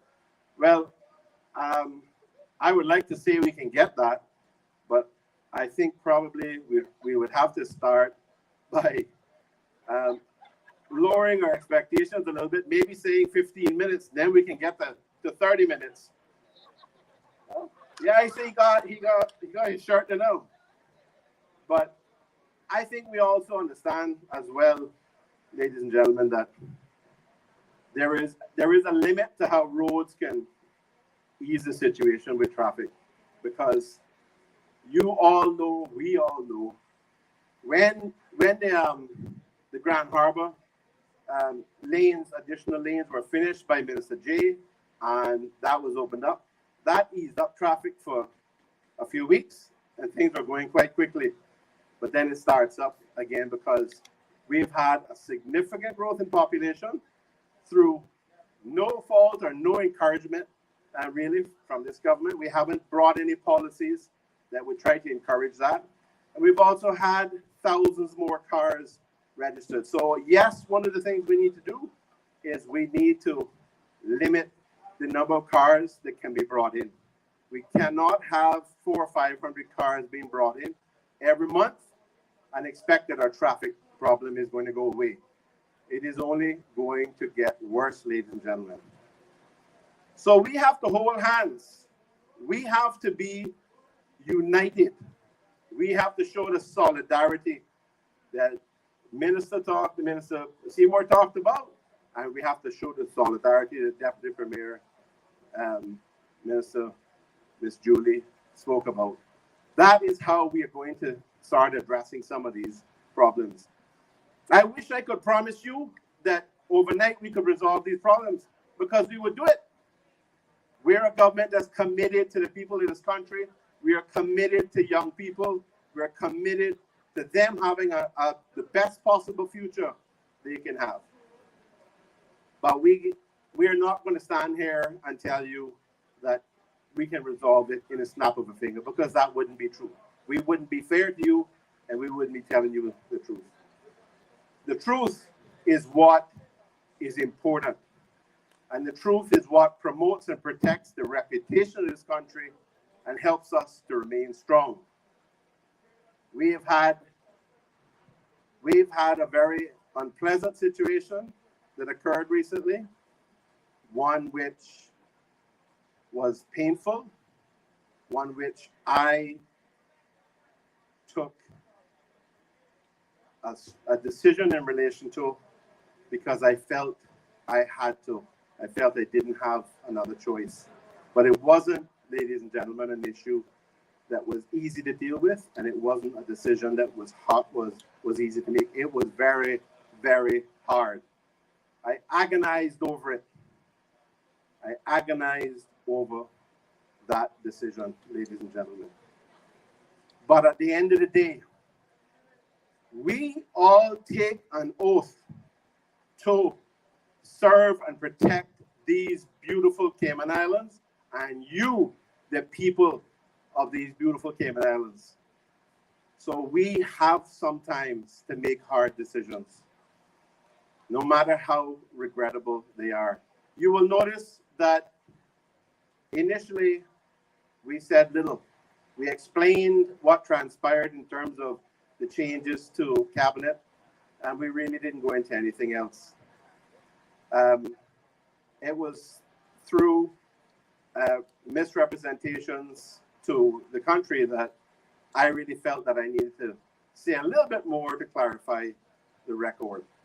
So that was done.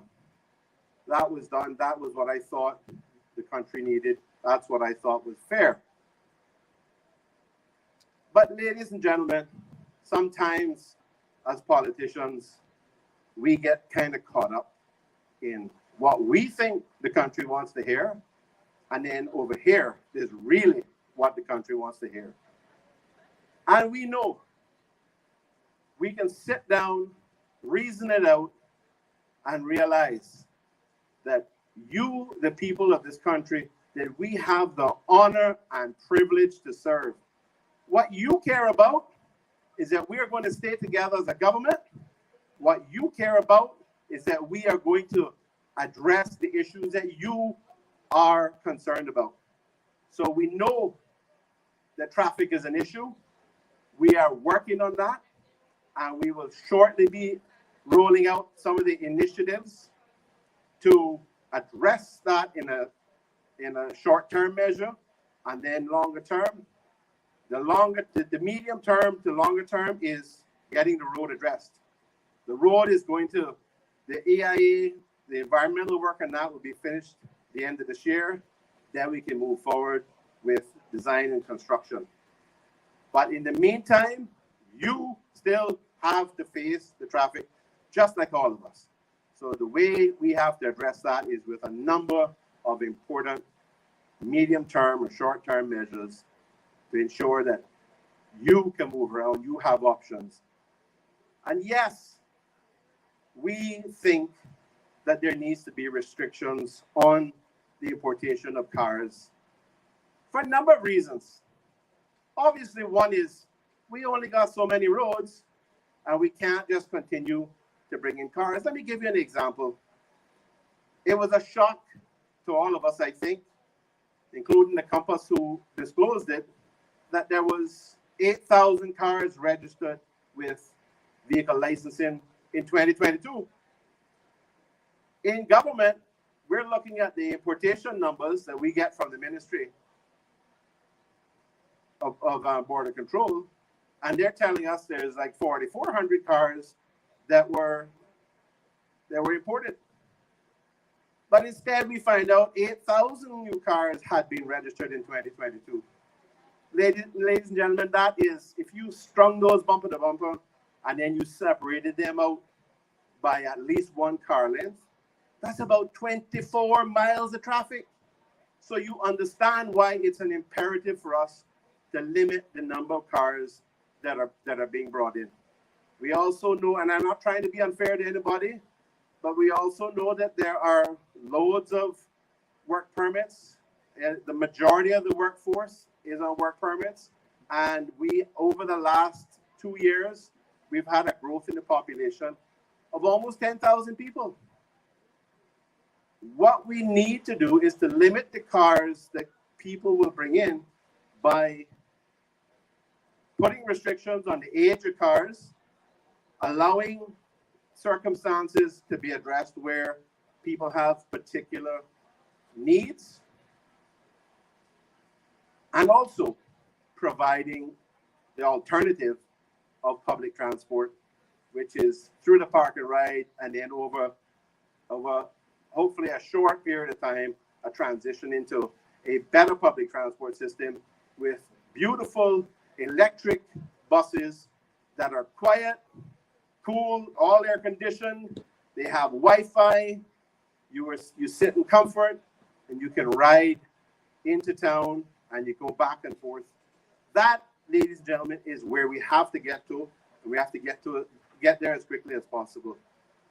Mr. Bryan had done an RFP in relation to that, and there was a report from one of the consultancy firms that won the RFP to be able to begin that process. I have no doubt that what he has done now is he has handed that report over to Minister Jay, and he will then build on that. We are all working together, build on that so that we can address the traffic situation. You're also concerned about the cost of living. Now, you all know that most of this stuff, vast majority of it, of the price increases, represents two things. One is oil and the higher cost of oil, which drives up our electricity costs. And then the other thing is the cost of goods that are being imported. So what have we done? We have, for 6 months, we ran a program of supporting the electricity, your electricity bill with CUC. 22,000 households benefited from that, ladies and gentlemen. That is not a small number. So we have constantly been challenging each other and looking at ways to help reduce the cost of living. We are not just sitting by and hoping with our fingers crossed behind our backs. We are doing something to help you, and we are constantly trying to address that issue. I know that there's a lot of young Caymanians as well who are concerned about housing, concerned about their options. That means that some of you young people here tonight are concerned about that. And you as parents have children that are concerned about that. So we have a housing task force that we are going to start rolling out some initiatives to really help to address this problem, to make sure that, because there's not just one silver bullet, there's not one single answer that's going to work. But we are doing a number of things, and I want to tell you something else. We have given probably double the amount of abatements or stamp duty reductions over the last 2 years than administrations in the past. So we have doubled the amount of support that we've been providing to young people. And that's not just, that's for their first time homes for Caymanians. That's for Caymanians who might have a property that they bought, and even if they got a stamp duty waiver or not, if they're then going to buy a little apartment to live in, and they're putting on hold their dreams of building on this one little lot that they bought to begin with, when they go and buy the apartment, we're giving them a break on that too. We're supporting them on that, because that means they get straight into a home, right? Straight into a home, ladies and gentlemen. So, and I'm telling you, once we looked through the full numbers, it was surprising to understand that we had actually helped so many young Caymanians, so many even older Caymanians that had been kept out of the property ownership ladder. And of course, we have Mr. J working through the National Housing Development Trust. So they have homes being built in East End. They have new homes being built in West Bay to replace some that were built some time ago and are in a less than favorable state. We have a big affordable housing project, which is happening in Northside. We recently went and visited that so we could see for ourselves the work that had been done in relation to that. So ladies and gentlemen, these things are happening. You know, we have told you, the country, what our aspirations were in terms of helping young people and providing opportunities for affordable housing. And I want to tell you that that is accelerating. That is happening. So thank you to Minister J for his efforts. And it is thanks to the collective efforts of this government that we are making that happen for you, for your children. And we're addressing some of the concerns that young people have on that. I know I've gone on for a little bit. I don't know, this must be a hint that I should go on for a little bit more. But, ladies and gentlemen, I want to, thank you, Minister. I really want to close by saying that together, we came together as a group because we shared common values, we shared common aspirations, and it was about taking a different approach, not kicking the can down the road, facing issues that affected our people, and that is what we have been doing. We have also really turned up the performance of the economy. We've had a lot of improvements in economic growth since we reopened. We managed COVID extremely well, so we had very little deaths. I know the minister talked about having no deaths when he was minister. That's true. But obviously the transition into a higher risk environment with COVID being reintroduced caused a lot more problems. But we have done extremely well with tourism. Those numbers have been coming back at an extremely fast rate, thanks to the efforts of Mr. Bryan.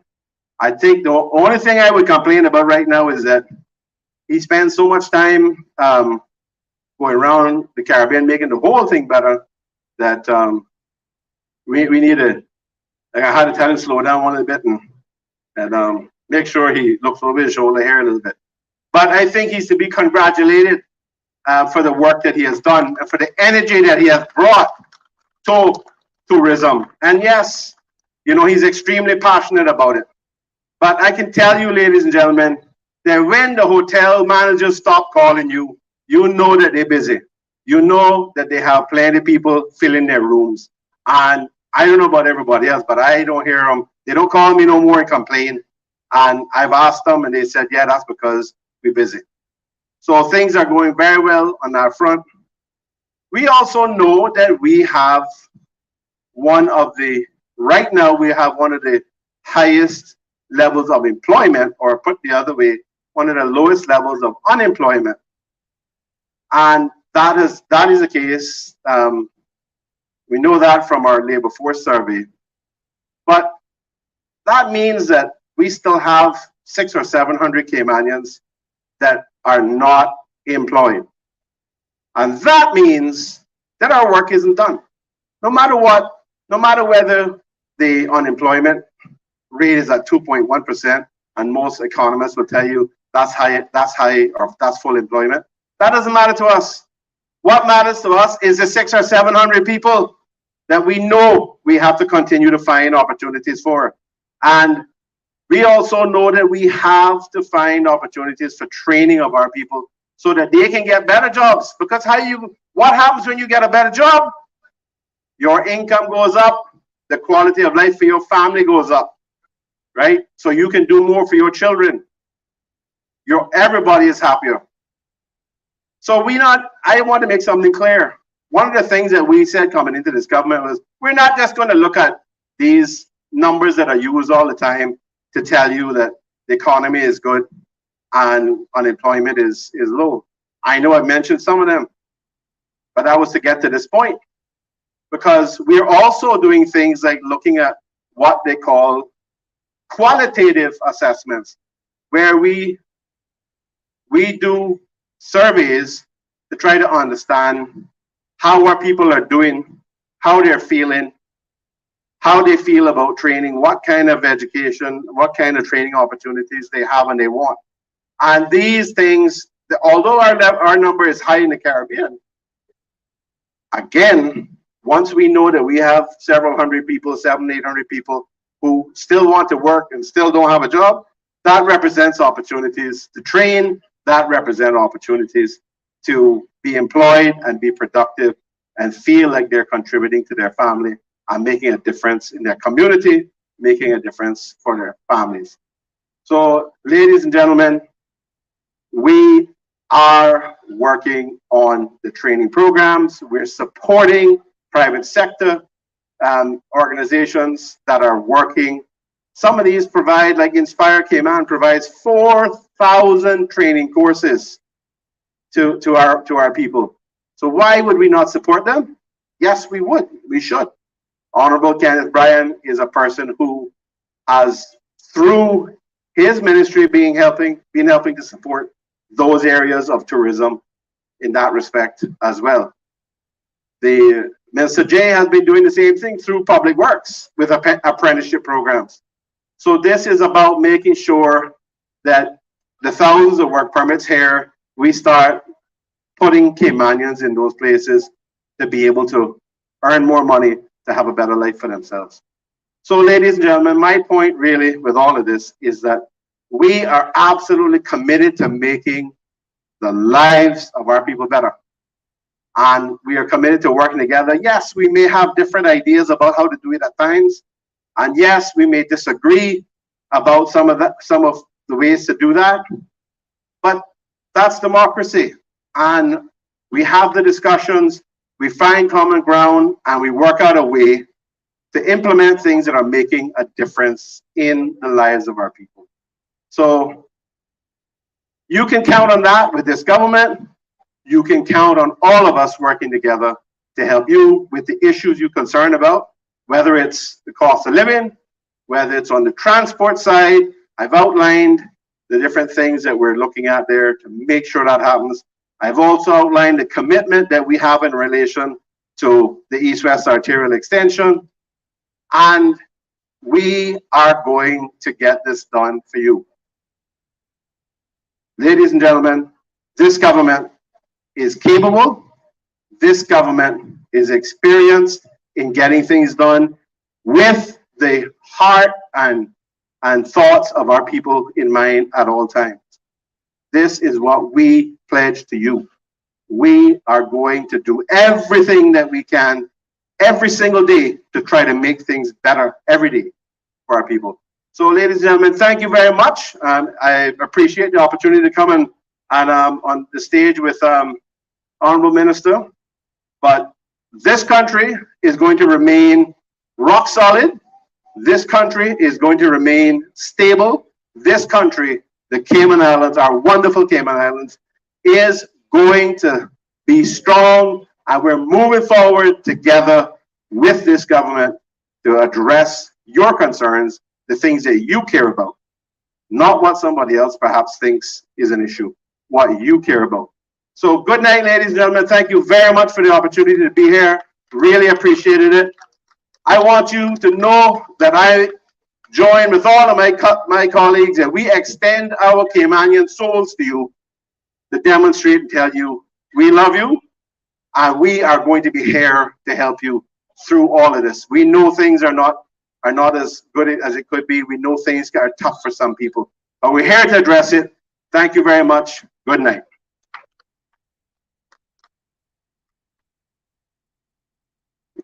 Come on, give him another round of applause. He has assured us that this country is in good hands.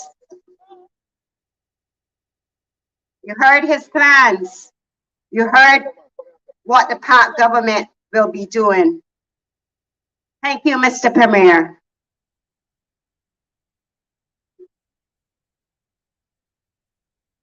I would like to invite the Honorable, please stand, J. Ebanks from the District of Northside. He's responsible for planning, housing, infrastructure, transport, and off-right. If you have any questions that you need him to answer, you can come.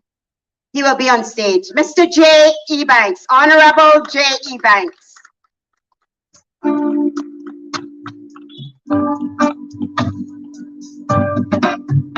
I got tired missing the face. Can't get me out of the race. Oh man, Can we ask the Honorable Sabrina Turner to come up too? And can we ask the Honorable Kenneth Bryan to come up too?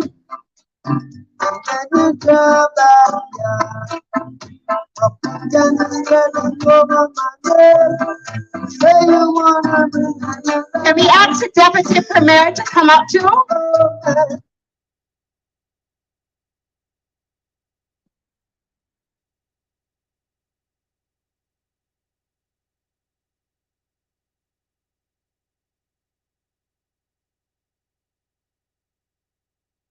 just a play the game.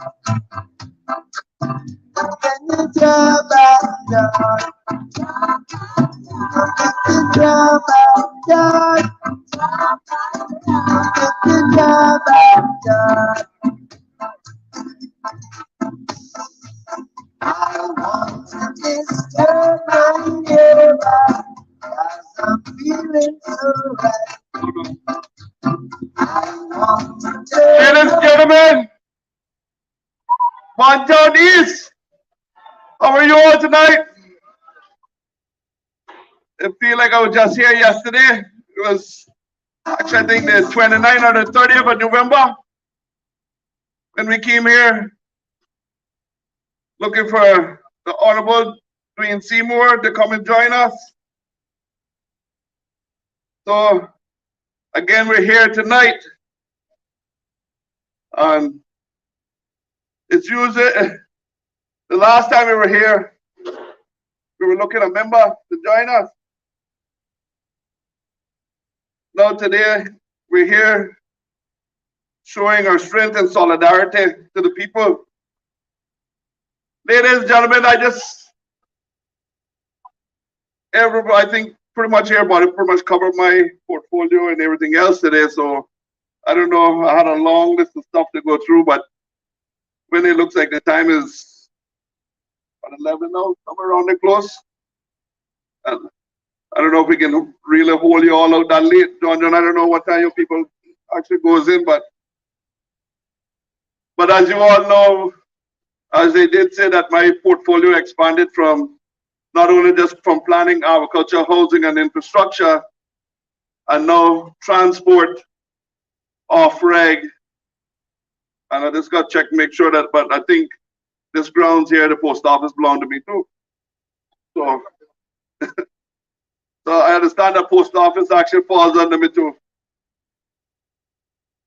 So briefly, I will just go through a couple of things. I know a lot of people are wanting to know, talk about traffic issues, and I just want to let the people know that we understand the struggles you're going through. Premier, I can beg you tonight, I'm asking for 1 extra hour tonight too, when I get back home. This morning I was up from 4 o'clock, so I'll see if I can sleep into at least 6 or so, maybe 5, before I get into office. But a lot of people knew the expansion that's going on at Linford Pearson. And what we're looking into doing at Linford Pearson is putting in our 6-lane highway and changing the roundabout direction that is there. And what we want to do is actually try to move the traffic down a little bit slow, but also bring the traffic from that particular roundabout will be able to go in to Walker's Road.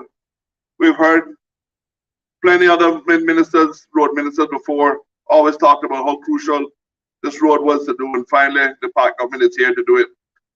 So we're expanding that into there, and that will alleviate a lot of that morning traffic and help the flow pass through a lot faster that's getting down there. One of the other issues that we have, our biggest bottleneck right now, is the Grand Harbor.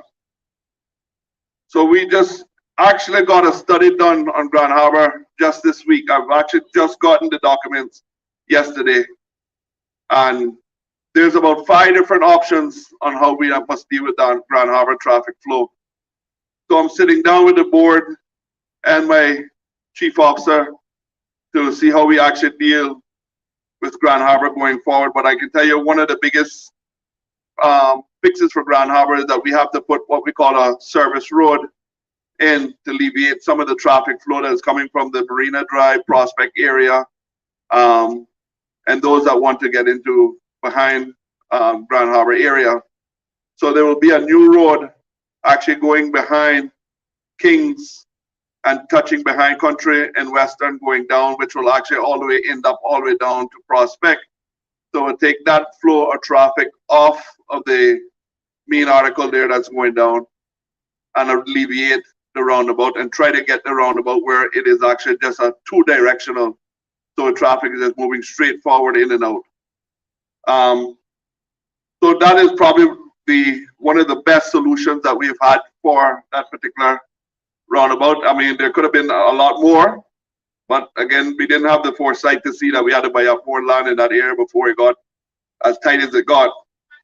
A lot of the work that we're doing also is on the ACR right now, which some of you may know, that's the road that's coming from the airport and connecting into Kimana Bay on the highway down there. That will alleviate a lot of the traffic flow that's happening in the central Georgetown, or sorry, not the central Georgetown, but down in the industrial area of Georgetown, and alleviate the traffic flow coming from the airport, those that want to going to West Bay Road. Just to talk about some of the bottom town upgrades, I know we were just in Belford recently, and we just repaved all of Belford Road going in. We just took over the road next to Cox Lumber. We repaved that. We actually went in the back of Cumber, and we actually put in a few more wells in Cumber. Actually, I think we did some work of digging out the the water flow by where part the culverts is in the back there that goes to the ponds. Actually dug some of them out a little bit deeper so the water can flow out there. Now, I know we haven't had a large rain yet so that we can see how if it's going to be working effective. But we're hoping that so far that that will alleviate a lot of the water flow that's happening in Comba. If it does not, then there's another option that we have that we're going to do where we're going to start to put injection wells in that area. So to force the water down to get out of Comba very quickly. So we're hoping that either the option that we've done now will work. If not, there's a second option. But I can tell you, as minister, when I came in here, I told you that we were going to look at the people of Comba. We were going to take care of the water problems that Comba, because you guys should not have to be able to live when it comes into a storm of being flooded out and worried about water coming through you guys' homes. So when I came over and asked John to come over, I promised him, I said, John, we were going to work on that and tackle that head on together. And we have already started tackling that head on together. As some of you all may know, there's been a lot of shoulder works that's been doing in the middle section of Boddington here. We're actually looking to do a lot more shoulder works to expand just on the outside of the central part of Boddington. But as soon as the east-west is ready, that will alleviate a lot of our traffic. And I'm pretty sure the Premier has agreed tonight that he's going to make sure that the funding is there in the budget for that east-west so that we can start it. Because he couldn't come and promise you that we're going to do the EIA and don't deliver the road afterwards. That would make much sense. So I'm pretty sure that, right, Premier? We're committed to the people of Boddington to fix this problem. Okay. All right, he's saying he's gonna fix the problem. If he gonna give his budget up, we're gonna make sure we get it fixed.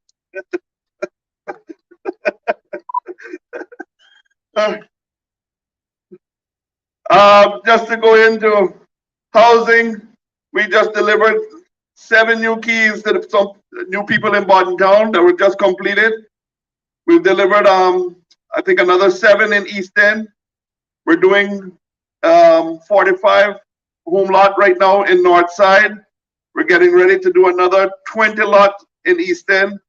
We're building 19 homes right now in West Bay, and we're getting ready to open up the next section in West Bay, which is a 55 lots to build housing. Now, most of these infrastructure has been done for these lots, so it is time now for us just to reap the benefit of building the homes and delivering the keys and the good work now. The longest part of that was actually putting in all the infrastructure and building the roads into it. But we are already past that, so we definitely can get going with delivering the homes what the people really want.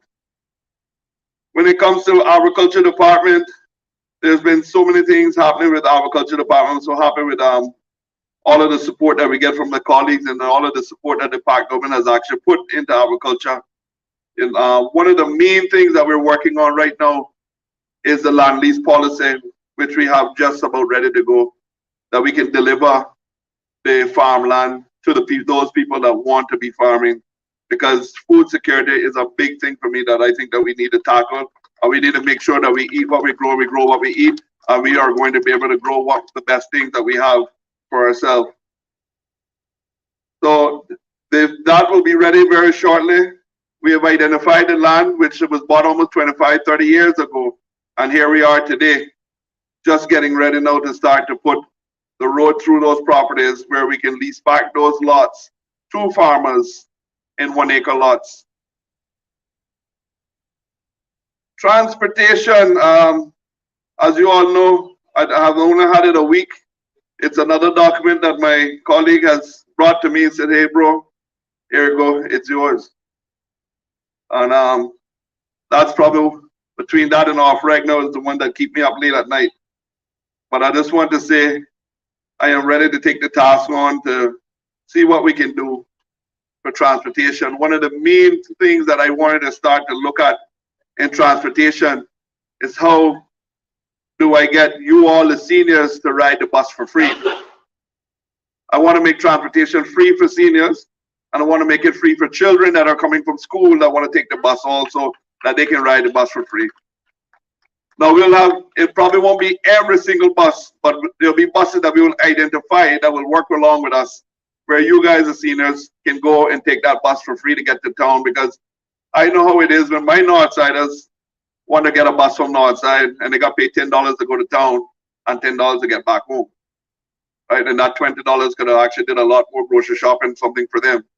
So, and what I want to do is to get people more involved in trying to take the bus instead of having to catch a ride or drive to town or something. So those are stuff coming up. I haven't spoken too much on off-reg, but I have some plans for off-reg, but I wanted to, before I got out and just throw anything out, I just said, you know, I have to get my colleagues' support, but I can tell you within the week, there are some things that I have written down here for off-reg that I'm really liking, as long as I can get the support with it, but I won't talk too much on that tonight. But I just want to tell you all, we know what the problems are. We know the problem we have to deal with head on. The high rise in our interest rates and mortgages is one. We hear the cry. The housing crisis is one. High rise in insurance. The traffic problems, cost of living, food security, insurance, expanding, and I think we need to look at expanding our Synaco, which I now is under your minister from Borden Town. The pension, definitely we need to look at reforming that over, and a better healthcare service for you, the people. Those are the things that I think we should be focusing on and looking forward. Those are the things that are touching you, the people. And I'm pretty sure there's other things that I have not left off my list, but those are the main focal points that I think we should be looking at. If we can tackle 3/4 of that, I think the park government has did their job. And ladies and gentlemen, I know everybody is saying, "Ball boy, you know, that the things look unstable for the park, you know, or early election coming, or this one get ready to go. Boy, I saw this one talking to Joey, or I'm talking to this one." We're all colleagues. I just want you all to know we have stumbled, but we're back. And we're going to stay intact. And we're here for you, the people. So the pack is back and we're on the right track. So, ladies and gentlemen, I am going to open it up to any one of my other colleagues, or if you have any questions that I would love for me to answer tonight. I'm always an open book, open door policy. You can always come to see me. My number is out there anywhere that you somebody want to call. If you're 916-4249, you can call me anytime. I'm glad to come visit you, or you can come visit me. Any questions out there for me? Well, I think things are good in Borden Town then. So the only thing we're going to deal with then is we just need one thing the Borden Town people really want is that east-west arterial. All right, well, we're going to make sure that we deliver that east-west arterial for you. And I am guaranteed to push that as hard as I can do it, along with the Premier, to make sure that he is helping me push it along, that we're not getting any stumble blocks in our way. We want to get it started and deliver it so that you, the people, as John said, just want 1 extra hour sleep. And I'm asking for 2 tonight. God bless you all. Have a good night.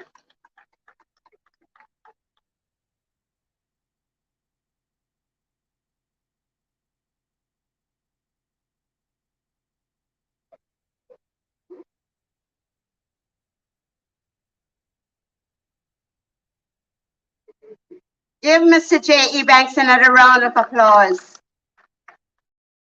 And give the park government a round of applause. The country is stable. They're working together for the betterment of this country.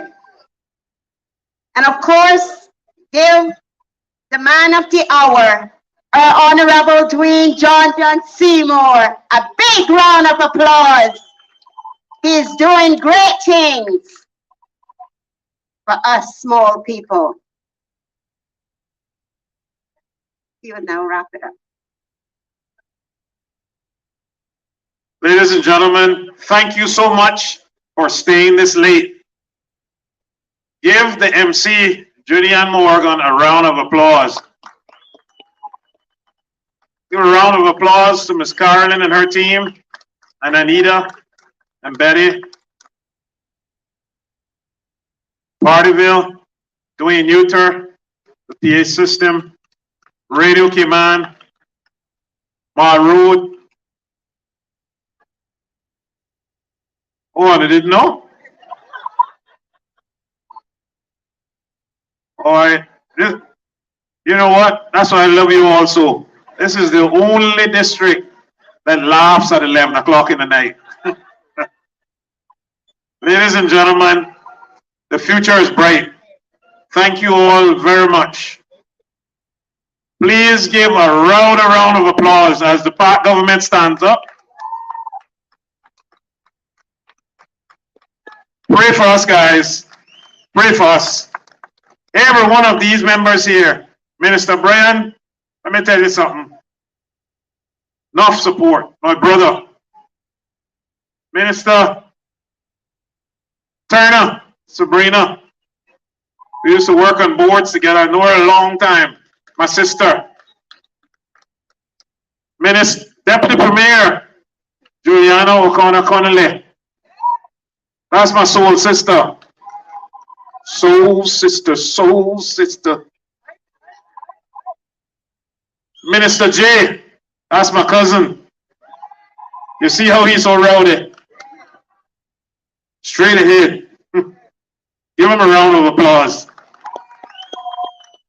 And give a loud round of applause for the Honorable Premier, who has a very, very tough job in trying to manage all of us who are so vociferous.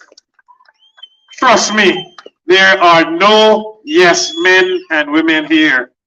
God bless you all. Thank you all for coming up this way to Bordentown. The meeting wasn't only for me, it was about the Cayman Islands. God bless you all.